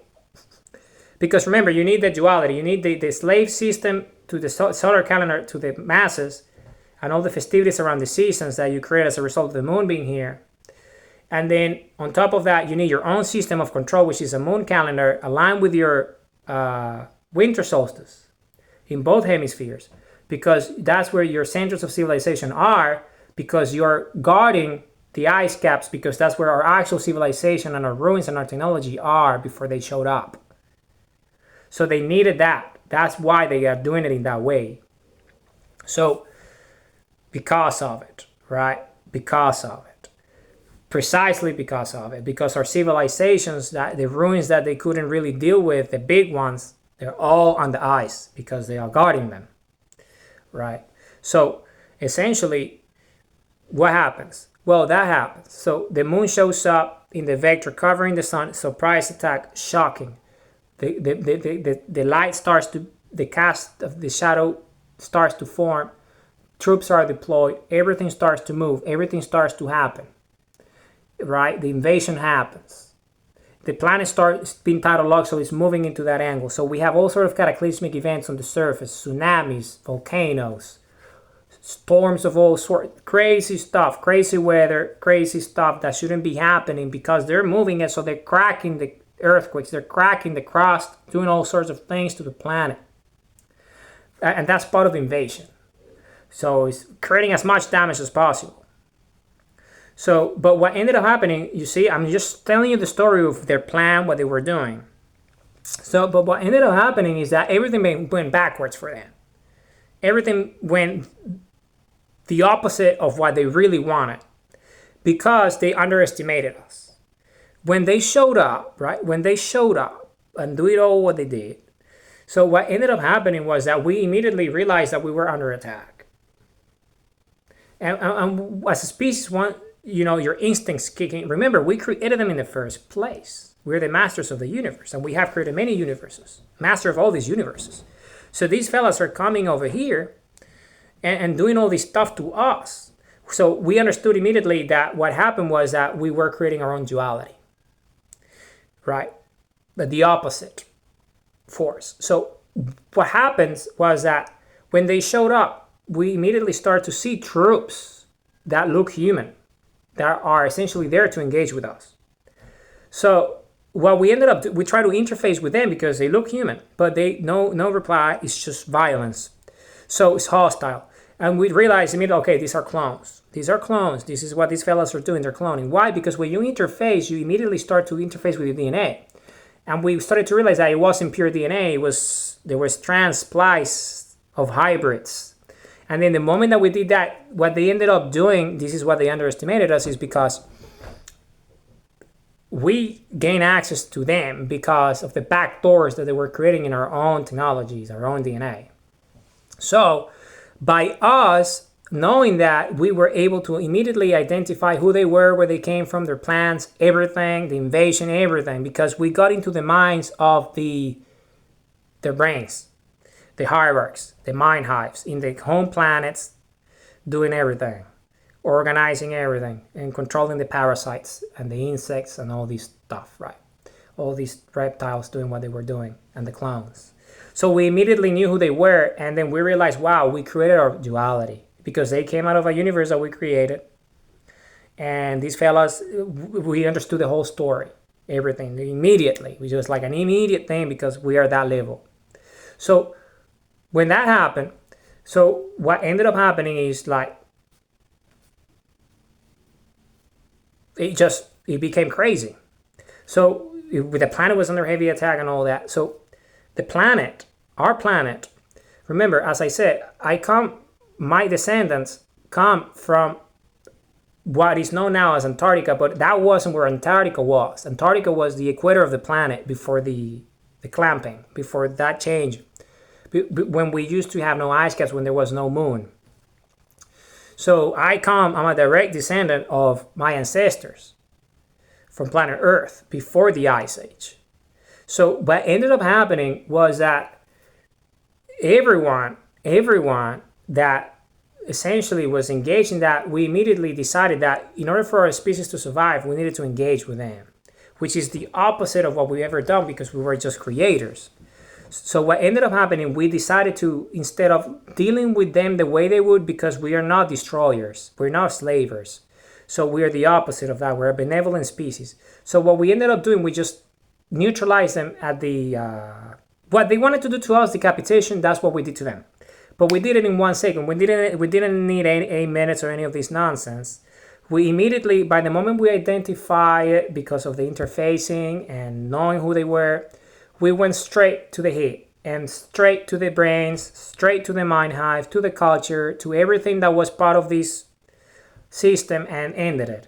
Ceases to exist immediately. Without destroying the planets and everything, because we're not like that, because that's the heritage of that. But directly to them as a species, everything, their DNA. So we dealt with them because we needed to first off stop the big problem, which was them. So we stopped that immediately. But by the moment that we did that, our planet was under heavy attack. It was a heavy invasion. And we're not a warring species. So we weren't really expecting this. So what we needed to do was then the first step was that. So the second step was, okay, what are we going to do about this moon thing?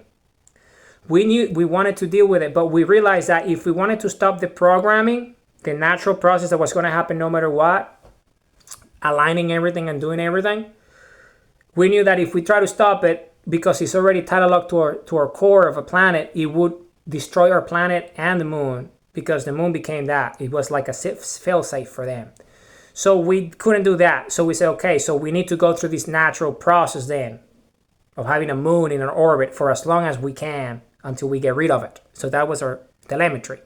So then immediately after that, so we said, okay, so we dealt with all of them, but we still have the clones.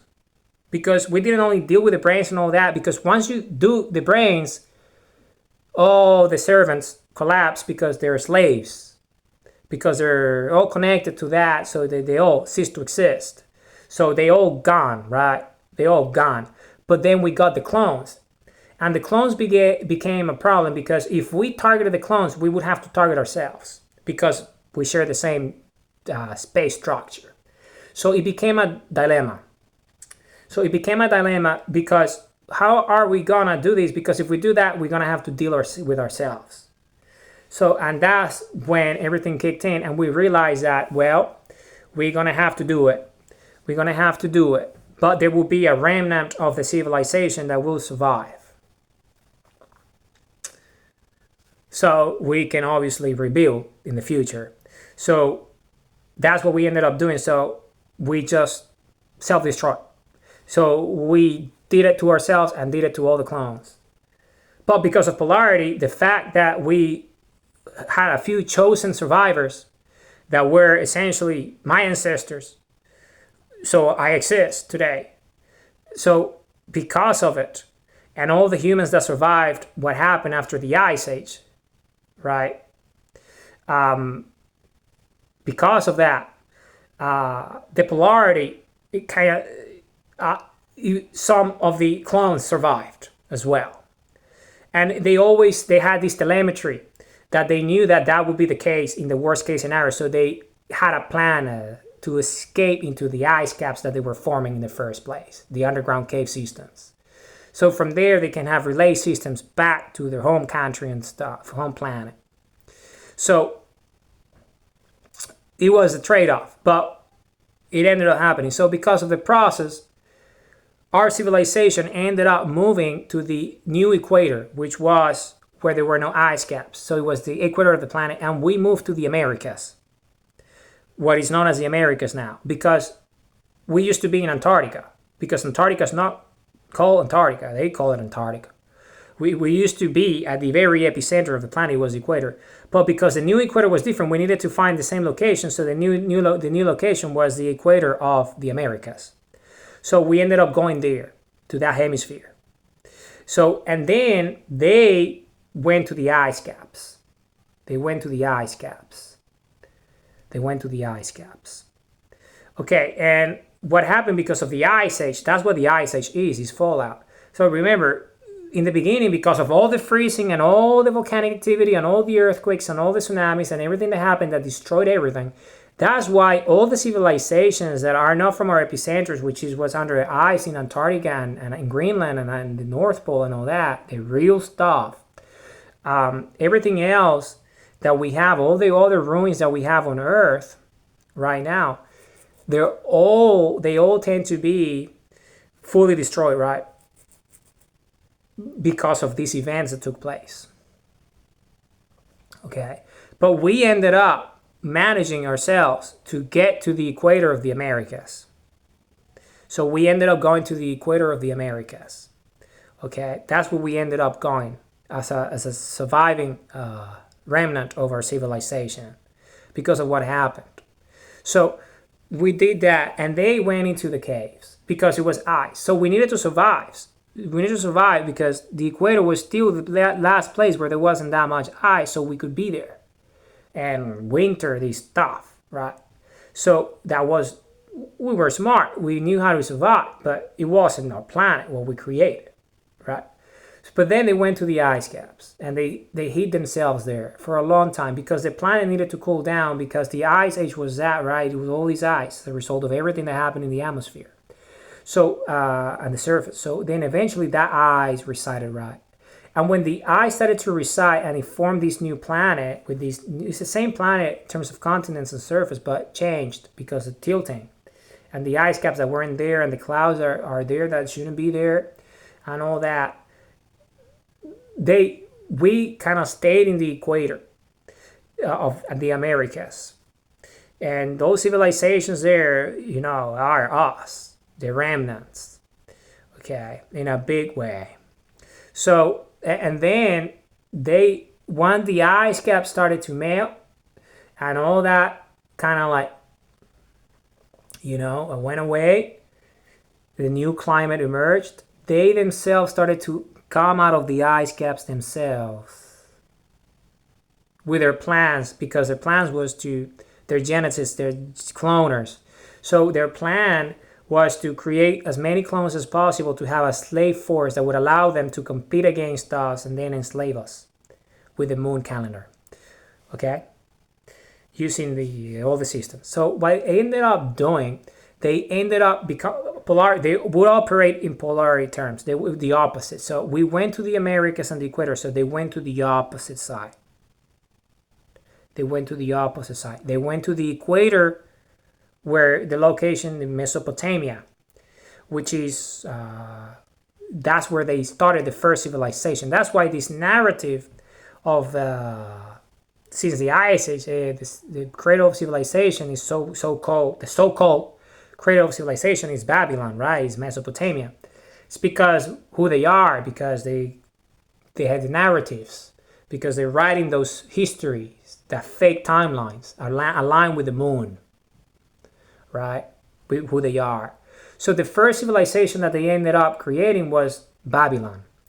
And in Babylon is where this calendar was originally from, the base 60 calendar, which is the calendar of slavery, creating time and all that. I mean, even if you look at the hieroglyphs and all the ruins of these, the myth of Babylon, the guys wear clocks, watches.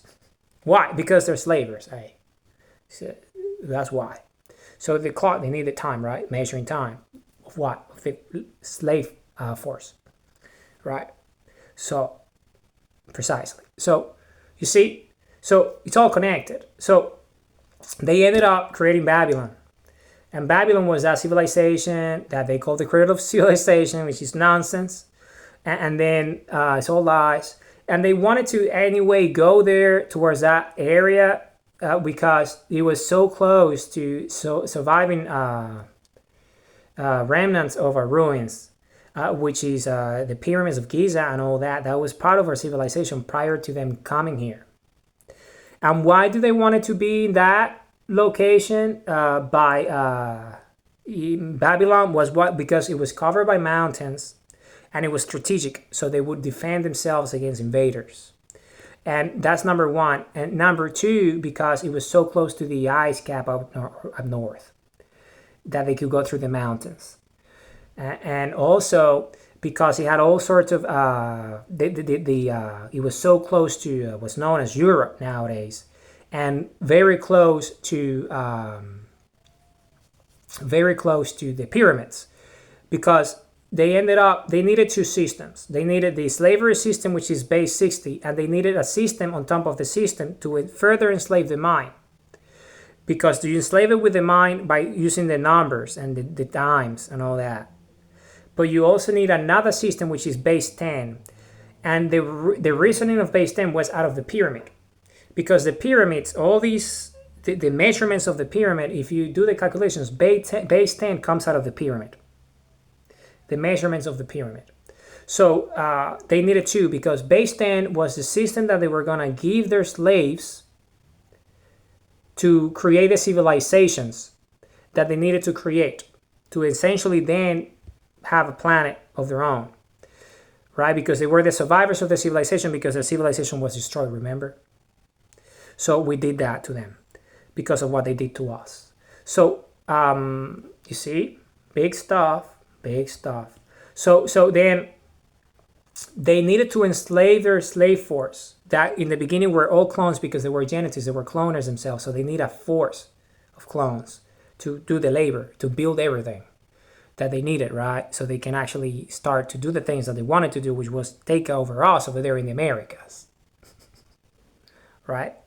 So essentially what they ended up doing was that they created that base 10 system, right, to use it for the clones. So the clones would be using numbers that are not real numbers.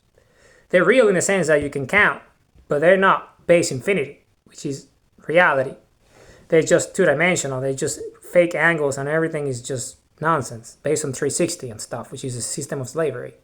So then they will use that to build, because the system 10 base 10 is precise enough so you can still create stuff, but you're not really sharing the real stuff, which is the telemetry and the electrogravitics and all the information that you have that allowed you to come here in the first place and have a moon and all that, to clone and all that nonsense, right? So they were keeping that to themselves as slavers, but they would have enough to, to keep the masses thinking that they were the edge, right? So base 10 and base 60, so those were the two systems. Time and calendars around the moon and the sun. And then they would manage the events with base 10 and all these languages that they were creating as a result. Okay, so that's what they ended up doing. And then civilizations formed around that, right? Because they have timelines, right? They have timelines since the Ice Age, since what they've done. So you see, but we were in the Americas, right? Yeah, that's why the Americas is what it is today. Because of that. Because it's the opposite of them. So then again, so that happened. And they were thousands of years, right? We got a timeline since the Ice Age. So our civilization has somehow survived as much as possible, given the constraints of this system, because the moon's still there. The big problem that we have is that the moon is there. So, but what happened is that, okay, I explained the whole story. But remember, I told you, I come from the family that inhabited our center of civilization that is under ice right now in Antarctica, that used to be the equator of planet Earth. Right? So, what was decided in the infinite wisdom of our species was that I was going to be born again. So, because I was alive when all these events happened. When all these events happened, I was alive. All right. So it was decided that I was going to be born again when the times were right for us to open the key of our DNA memory so we can liberate ourselves from this system of oppression, who we are as the central species of everything. Because we are ancient, we created them in the first place. They reversed engineer our technology to manufacture the moon. Okay. So, and they knew this because they had the telemetry. Because when they showed up, I was still alive. Then. So what ended up happening, when we did the ceasing of everything, so we understood that the civilization, our DNA, works in thresholds. Meaning that there will be a moment in which there will be a human that will be born after all this, when the time is right, and that human will be the singularity of the species.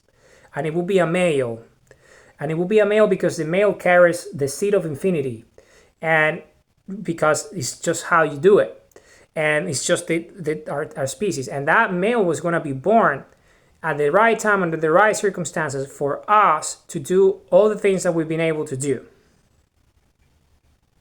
Okay. So, and they knew that because they were reading the telemetry when I was back then, when the whole events were happening.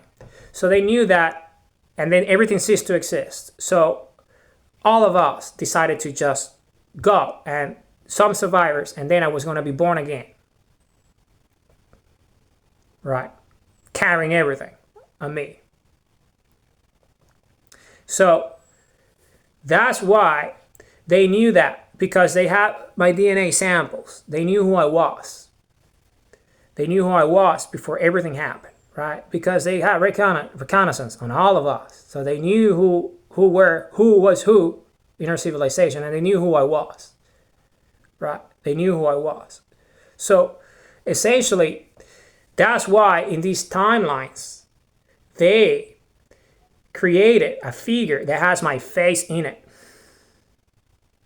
So if you look at my face, you know exactly who this person is. But how is it possible that these slavers were able to create a system with my face in it? Because they knew how I looked like, and they had my DNA before I was going to be born again. So they created an entire system of lies around me and control. Using time and using all this nonsense and the calendars and everything. Right? So think about it. Think about it. So then, because they knew I was going to be born, they knew, so the whole culture essentially became a culture of waiting for me to be born. Why? Because I was the key, because they knew that I was a singularity. And when I was born, I was going to be able to defeat them. Because I was the singularity of the species. And they were part of our species because they were our clones. They became us. In the end, they looked like us because they were the survivors of everything. Right? So what happened? Well, very simple. So they had systems to know. So they knew that the singularity was going to be born in the Americas, in the epicenter, in the equator, because it's the hottest point, it's where the sun is, so it's just energy, and it's just going to manifest there. It's going to be manifesting there, right? This birth was going to happen there. They knew that it was going to happen in the Americas, and they knew that it was going to happen in the equator of the Americas. And they knew that it was going to be me because they knew my DNA.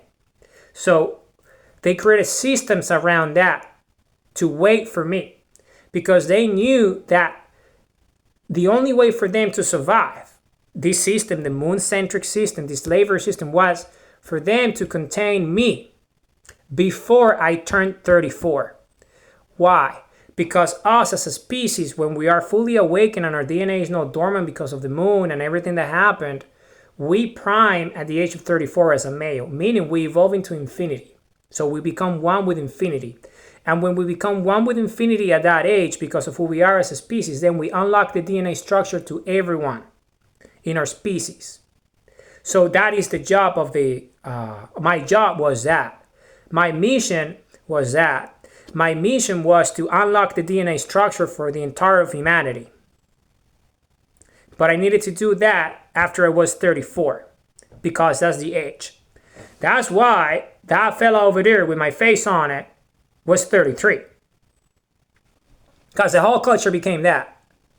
Because they knew it. They knew it. That's why they came here to the planet in the first place. Right. And if you understand the number 33 and the degrees behind it and the whole, then you understand exactly who these fellas are. So they did that. They did that. But they failed because I'm 34. So they failed. Right. So my whole life has essentially become me essentially having a life, you know, trying to live a normal life, as normal as it can be, given the circumstances of who I am. Right. And my whole life has been that, has been me evolving into who I am. So I could do the things that I can do and having the conversation that I'm having with you about our story as a species. Because if you understand what they wanted to stop, what they wanted to stop was me talking. They wanted to stop me coming up with a prime mover equation, which they already know the answer, but they just not doing it publicly. It's just hidden. So they knew it. So they didn't want me to share the prime mover. They didn't want me to share why, how. They didn't want me to share the Republic of Planet Earth and what it means, the structure of governance of Planet Earth. They didn't want me to share the meaning of zero and infinity. They didn't want me to talk about our DNA and us staring at the sun and the love of our hearts. And they didn't want me to talk about all the things that I talk about because they know those are the things that makes us as a species. Because of who we are. Because what happens is that because of love and the energy of love, I've been able to unlock, because this is why I have these memory downloads of who I am fully. And I've been able to do everything that I've been able to do because I accelerated myself. Meaning, by staring at the sun, I started to accelerate my DNA structure. And when I started to accelerate my DNA structure, what I ended up doing in my instincts was to accelerate myself outside the system of control. Because I wasn't governed by the system anymore. Because my heart became strong. And when our heart and our electromagnetic fields are strong because of the energy coming from the sun, then we can beat the fear systems that they have created to control us under that bandwidth of 24/7 and all that, the moon calendar. So because of it, I was able to beat the system because of what I was outside the system. And the moment I was outside the system, I was able to use love and the energy from the sun to unlock our DNA structure. And by unlocking our DNA structure, what I was able to do was to essentially not only unlock it for me, but for the whole species. For the whole species. For the whole species. So the whole species now is unlocked. So we're not dormant anymore. So, and this is exactly what the Republic of Planet Earth is, because the Republic of Planet Earth, remember who we are. So because we are this infinite species, that we are the DNA of infinity ourselves, we're the biological expression of infinity ourselves, because we come from the center of the universe. This is where we come from. We come from the center of the universe, right? We come from the center of the universe. And we are the biology of infinity ourselves. And because this is precisely who we are, we're eternal, we're infinite, we're immortal. If we don't have objects and things holding our gravitational energy because of all this magnetism and this moon and all this nonsense, right? So because none of that, our consciousness, our bandwidth, our senses are beyond what we see. This is so-called violet light, and it's all beyond because we're infinite in nature. Our nature is infinite, okay? Our nature is infinite. So what is the meaning of this? Well, the meaning of this is that once we understand this and we unlock our DNA because we're infinite and we remember who we are, because it's what I've been able to do. I remember who we are. I have memory downloads of my ancestors. I have memory downloads of who I am and my mission and my purpose. And I understood exactly what I needed to do. I understood exactly what my mission was here on Earth and who they were and everything. So I was able to achieve my mission, which is to unlock the DNA structure. And by doing that, what is it that I have accomplished? Well, I have accomplished something for all of us, which is because we're infinite as a species, because of our DNA. By us remembering in the here and now who we are, by unlocking our DNA, that means that, remember, time is relative to our level of energy, and we're infinite. So we were accelerating universes, right? And we were accelerating galaxies before the moon in our past. But that means that because I'm the here and now, and that is our past, I am the future. Meaning, because of our infinite DNA, there is an infinite number of humans that have lived, that are already with us here again, that come from the future and come from the past. Because that's where the timeline without there was no moon. So we have the spherical technologies, because remember, we create infinities with our consciousness and our thoughts. So the fact that I was able to establish the Republic of Planet Earth and put the information out, and the fact that I was able to unlock our DNA, because everything happened because I unlocked our DNA. The Republic of Planet Earth, Whiteout, Compass, Sundial, the Prime Mover, everything that I've ever done happened as a result of me unlocking the DNA. And by doing that, essentially started to create our future already. And our future is here. So, infinity, everything that we've ever, and the past, because I bridged the past and the future into one. Because everything that was us prior now can come and engage with us in this moment. Because we are out of the system of the moon. So everything that we are, because we can go anywhere, remember, because of energy. So our species moves in our spherical technology. So what we're gonna start seeing on planet Earth, this is what we're gonna be this is what we're gonna start seeing here on the surface. So we're gonna start seeing our spherical spaceship showing up. The technologies that allow us to create the planet Earth in the first place. So we can guard against this system, number one. Number two, because what we need to do is to dismantle the moon. So scuttle it, because the moon is a problem. So we need to get rid of the moon. And the only way to do that is with our technologies, our spherical technology. That is all embedded in our DNA.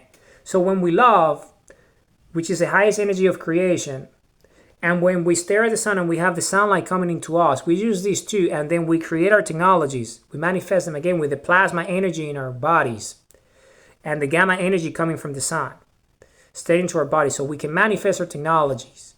And with that, we can get rid of the moon and scuttle it, because it's going to be a museum somewhere in the universe. It's not going to be part of our civilization anymore. We're going back to normal, meaning we're not going to have a moon anymore. And we're going to, with our spherical technologies, we're going to make sure that we transition everything back to the normal axis. So Antarctica ceases to exist as an ice cap, and it becomes what it used to be, which is the epicenter of the planet, the equator of it. And then Greenland will go to that same position in the opposites, and it will be in that location. And we're going to have an eternal summer. There will be no seasons. It will be summer, and the days will be longer, and the nights will be longer, but the nights will be breezy, and the days will be around 30. And everything will be green and luscious during the day. So it will be an incredible, our planet will be what it used to be, which is this garden. It still is, it's beautiful, but it's not the full potential because of the moon. Because the moon is creating all these problems. You see, and once the moon is removed and our planet goes to normal, then our species and our DNA will be fully awakened, because we don't have a bandwidth holding us. Yeah, because the bandwidth is holding us right now. In a way, a lot of us are still sleeping, even though their DNA is awakened. They still like dormant, right? But that's all gonna stop, because we are the great majority. We're 8+ billion. This is who we are. We are the human race. This is precisely who we are. We're the human race. And we're the Republic of Planet Earth, right? This is who we are. The Republic of Planet Earth is precisely this. This is who we are with the human heart, the pulse of life, the pulse of creation. This is who we are. This is our species. We are the human race. You see, if you are a human, you have a human heart.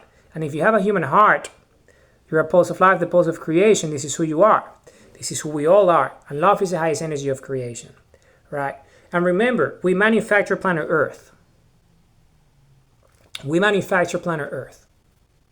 That's what we've done, right? We built it with our spherical technology. So what we're going to do again with our spherical technology, we're going to first move the moon out of our orbit. We're going to scuttle it. It's going to become a museum, okay, of the Republic of Planet Earth. It's our property, right? Number one. And number two, we're going to be able to manufacture new planets. So we can anchor these planets. We can tidal lock them to the central sun of the universes that we already have created in the past before the moon showed up. And when the moon is gone, we're going to be able to regain access to our full DNA memories fully. The awakening of the civilization fully. Totally. So when that happens, we're just going to be infinite light. Because this is who we are. Because once we're out of this bandwidth, we're just infinite light. We're just radiant. We shine. We shine. We shine. We shine. And we actually light. We shine. Our bodies are just shining. So that's what's next. You see? Because once we're back to a normal state, the meaning of that is that we're going to be able to manufacture new planets and move to those planets. And not only that, create new universes because we're back to our normal state without the moon blocking it, right? So this is who we are. See? This is who we are. It's an incredible story. Our story is the most incredible story because we are the first species. We're the first species, the central species, the species of species, the first species to evolve into infinity in our universe. So, because of that, we've been able to do what we have been able to do. Right? Everything that we've gone through on the surface for so long, right? Everything that we've gone through on the surface for so long since the moon showed up, since the slavers showed up, since Babylon showed up, has been an important lesson for us to understand who we are and where we're headed. Because what we're headed is this, is we are infinite. In fact, I'm just a memory of our DNA. We've done this already. We have done the Republic of Planet Earth in a big way already. We already have, the moon is not there already. Because the future is here and now, and the past, everything is connected because of our DNA, because of our energy densities. You see, because of who we are as a species, because our primary element is time and energy. So we know that's why these fellas showed up with the moon, creating fake time and fantasies and illusions, because they knew that that's the fake time. Real time is the time that we have with the perspective that we manage with our energy, which is outside that fake clock. So you see, that's why they did that, because, they slavers. That's what they do. That's what they know. That's the consciousness, right? They are duality. They are opposite, right?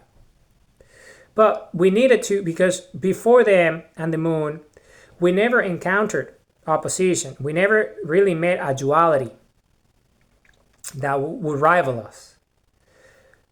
We needed that to evolve into the level that we have, because the mistake that we made two mistakes. The first mistake that we made as a species was to accelerate in a way in which we wouldn't really care about what we were creating in terms of life forms, because that was what led to the duality,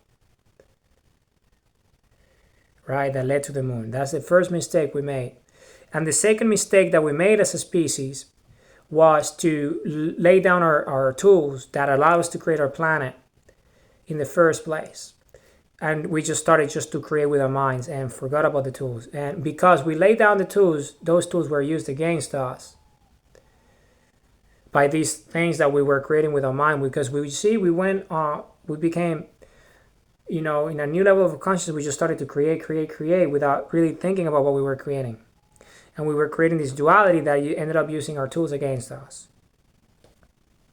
So in reality, it wasn't a mistake.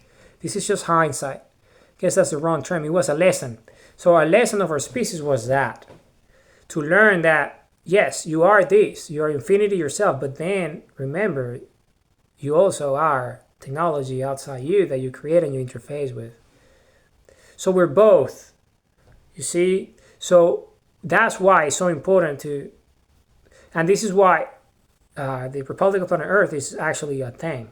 Because in the future, which is here and now, really, it's just the energy density outside the moon, right? We already are a big deal. Big deal. Because we already have liberated ourselves by me opening the DNA. It's just it takes time for the density of consciousness at this level, given the legacy of the systems, to kind of like actually be seen by everybody. See, everyone. So it's always the first, right? It's the beginning. So it takes time, right? Because of the perspective, particularly because of the density due to the moon, what the moon does. So, but once the moon's gone, it's just gonna, everything's gonna speed up very quickly. And everyone is just gonna have a natural awakening of everything, or DNA memories and all that, because we've been dormant for so long. But you needed a first one, right? You need a first human that will go outside the system by accelerating himself, by staring at the sun. So we'll go out of the system and we'll be able to unlock the DNA, which is what I've done. And by doing that, the system collapses because the system was there in the first place to stop us from doing that. That's why they knew that I was going to be born and they wanted to stop me before I was able to do what I've done. But they failed, obviously, because we're having this conversation and because of many reasons. Because this wasn't only it, all the events that have happened in the 5 years prior to us and humanity awakening in our own rates and understanding the nature of all these lies. You see, it's all a natural process. It's all natural. You see, it's like all really together, but one had to be the one that unlocked it. And that one was me. Because there's always a first one. But that doesn't make me special. That simply makes me the first one. The first one to unlock the DNA after we've been dormant since the moon showed up. But that, because we're already out of the system, then our species and our DNA is already back in full form. Full form. It's just, it takes a while to see it because of the density due to the moon still being there. But that's just, I'm telling you what's going to happen. So the moon's going to be removed. Okay. Scuttled. And we're going to go back to normal. Meaning we're going to go back to our normal climate, which is a cloudless sky, eternal summer, day and night, that's it. No seasons, just equatorial weather, low 30s, tropical, very beautiful, and very green and luscious everywhere. No ice, no winter, no spring, no fall. Only a summer forever, right? Because this is a planet that we created. And all the planets that we're going to create because of our spherical technologies as a result of us defeating the system as we have done and liberating ourselves from the Babylonians and the slavers, we are going to create new planets, which we already have in the future, but I'm just telling you what's going to happen. So these planets are not necessarily the same as Earth in terms of the surface and the continents, but they will be new planets, because remember, this is the first planet that we created. And from here, everything happened, right? So, the moon and all that. But because we're not laying down the tools anymore and we have access to our spherical technology, the new planets that we're creating won't look like Earth necessarily in terms of the surface, but it will be the same technology in terms of like the environments and the beauty of it and the weather. And the climate and the garden that it is with our technology, so we can inhabit the central suns of all the universes that we have already created with the thoughts and consciousness, plus the new ones that we're going to create in the future because of who we are as a species. So you see, this is all happening. This is not gonna happen in the distant future. This is happening in our lifetimes. All of this is going to happen in our lifetime. If you're alive today, there is a high chance that you're going to be alive forever, because we're immortal. This is who we are as a species. We are the infinity, the biology of infinity. We just went through a hiccup because of the moon and what happened. We needed to learn. It was an important lesson for our species because of who we are. Because of who we are and the importance of who we are and the role that we play as a species in everything that exists. And because of this role that we play in everything that exists, it was extremely crucial for us to have this learning, to learn that there is a duality to us. And we cannot, allow ourselves to become that. Because we're the opposite. We're love, we're infinite energy, infinite creation. We're the human heart. We're an incredible species. You see, we are the most incredible species. We're amazing. We're the human race. We truly are an incredible species. We truly are an amazing species. We are amazing. Amazing. We're just an incredible species. So the future is very bright because of who we are, our DNA, our species. So it's all about that. Remember, the first step is scuttling the moon, removing it out of our orbit, so we all go back to normal. And we're going to do that with the spherical technologies. Okay? So the planet is fine. Then we're going to start creating new planets and going to new central suns and having our planets tidal lock to those central suns and inhabit those areas if we want to, because we can choose to. And on top of that, we have our spherical technologies. Each human, if you're a citizen of the Republic of Planet Earth, each one of us has a spherical spaceship that is encoded to our DNA. So we can do anything that we want across all the universes that we have created and move around and do whatever we want because we have infinite freedoms, because we're the Republic of Planet Earth. This is who we are. Okay? So if you're a human, you have spherical technology in you, and you're going to have access to your technology very soon if you don't have it already. Okay? Because this is who we are as a species. We are the human DNA. Okay? So that's going to happen.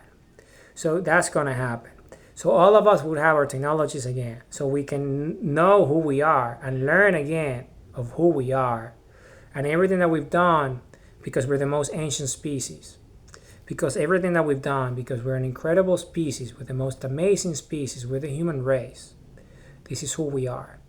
So you see, and also in our process, in our transition, as we move the moon, we scuttle the moon, part of the transition is for us to get assistance from our own species that comes from the past and comes from the future. In spherical technologies, they look human like us, so they're going to be here to assist us because they were waiting for this moment. That's why I was born, because my mission was that. My purpose was to unlock the DNA for everybody, so they can come and help us remove the moon while we're learning as we start to awaken from our dormancy, from our slumber, from this long period due to the Ice Age where we were essentially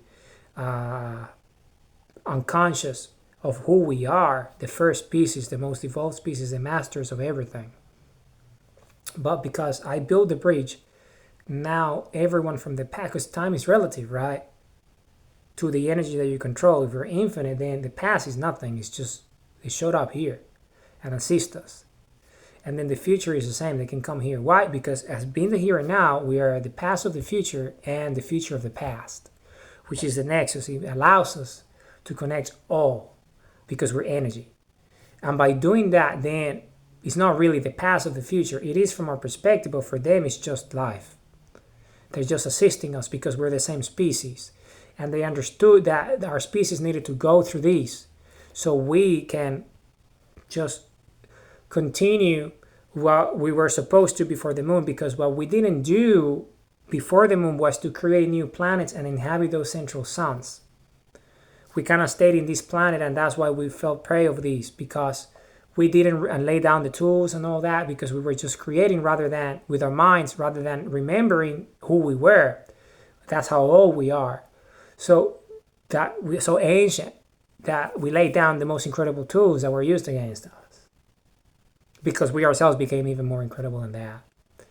So But now that's what's going to happen. So no moon, perfect weather, perfect climate, planet going back to normal, changing the axis again to what it used to be, because our civilization needs to be where it's supposed to, at the heart of where everything is, because we have all sorts of technologies that would be crucial for the planet as we start to build and have access to our libraries, so we can have access to everything, so we can rebuild and understand who we are, so we can rebuild our civilization. And the way we're going to do it is by having spherical planets just like ours in all the central suns of the universes. And that will be the best way that's what the Republic of Planet Earth is, essentially. This is who we are. So I'm just a messenger, essentially. I am a messenger. That's who I am. I'm a messenger of the human species. I'm a messenger of humanity. Because my message is a message of love, of who we are, infinite energy, infinite creation. Because now your job is to literally just love. Stare at the sun and love with the highest energy of creation. When you stare at the sun, you're absorbing the highest energy there is outside the human body. And when you love, you're creating the highest energy there is within the human body.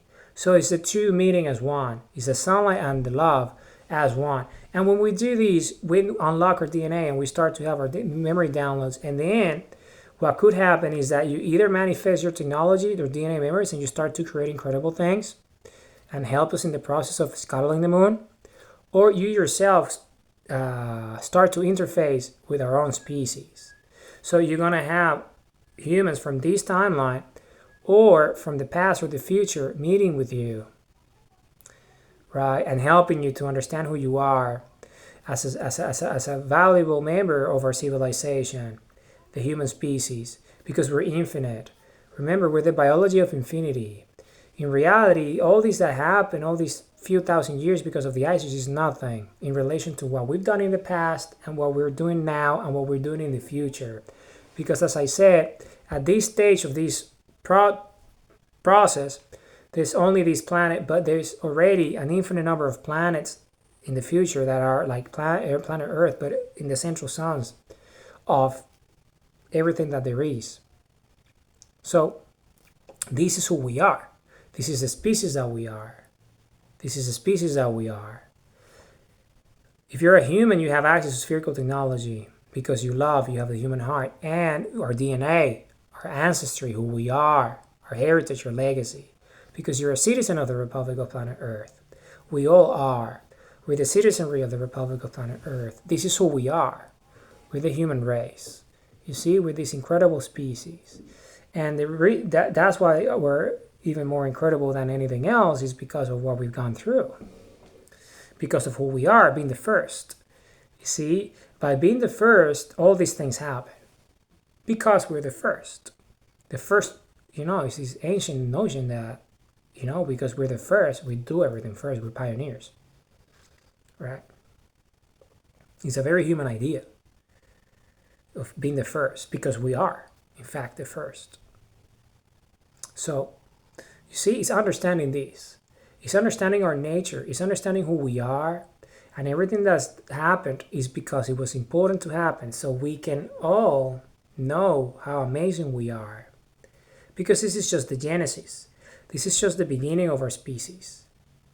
Right now, this is just the very beginning of our species. We're much more than this. Much more than this. We're infinite energy. We're infinite love. Right? We are just we are the creators. This is who we are. This is who we are. We're an incredible species. And remember, I'm a messenger. My message is a message of love, a message of creation, a message of energy, a message of consciousness, a message of self-awareness, a message of understanding who we are as a species. We're love, we're infinite energy, infinite creation. This is who we are. This is truly who we are. This is our nature. We are the human race. We are the human species. We live to love and we love to live. This is who we are. We are the human race. We are an incredible species, the most amazing species. Everything that we've gone through was a necessary step for us to be here today, here and now. As sundials, as compass, as who we are, infinite eternal creators, co-creators of infinite eternities. So the future is very bright because the present, the here and now, is bright. Because we're love. This is who we are. Love is the highest energy of creation. We live to love and we love to live. It's our instinct to love because this is who we are as a species. We're a species of love. We're a species of infinite energy, infinite creation because this is our nature. We're the biological expression of infinity ourselves. This is who we are. This is who we are. This is the species that we are. We're the consciousness and self-awareness of infinity itself. This is who we are. We're the prime movers. We're the human race.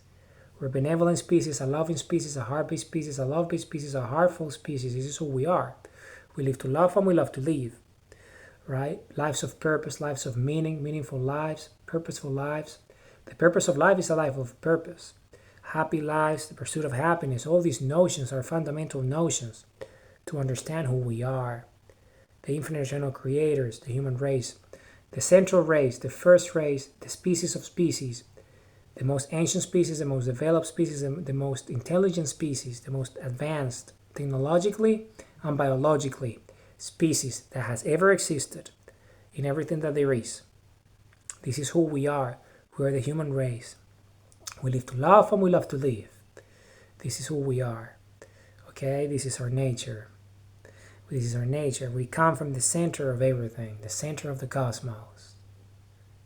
This is who we are, the first sun, the son of suns, sun, the central sun, the singularity of everything that exists. Humanity, I love you all with all my heart, with all my might. I'm Sora Ray. I'm a messenger of love. I love you all with all my heart, with all my might.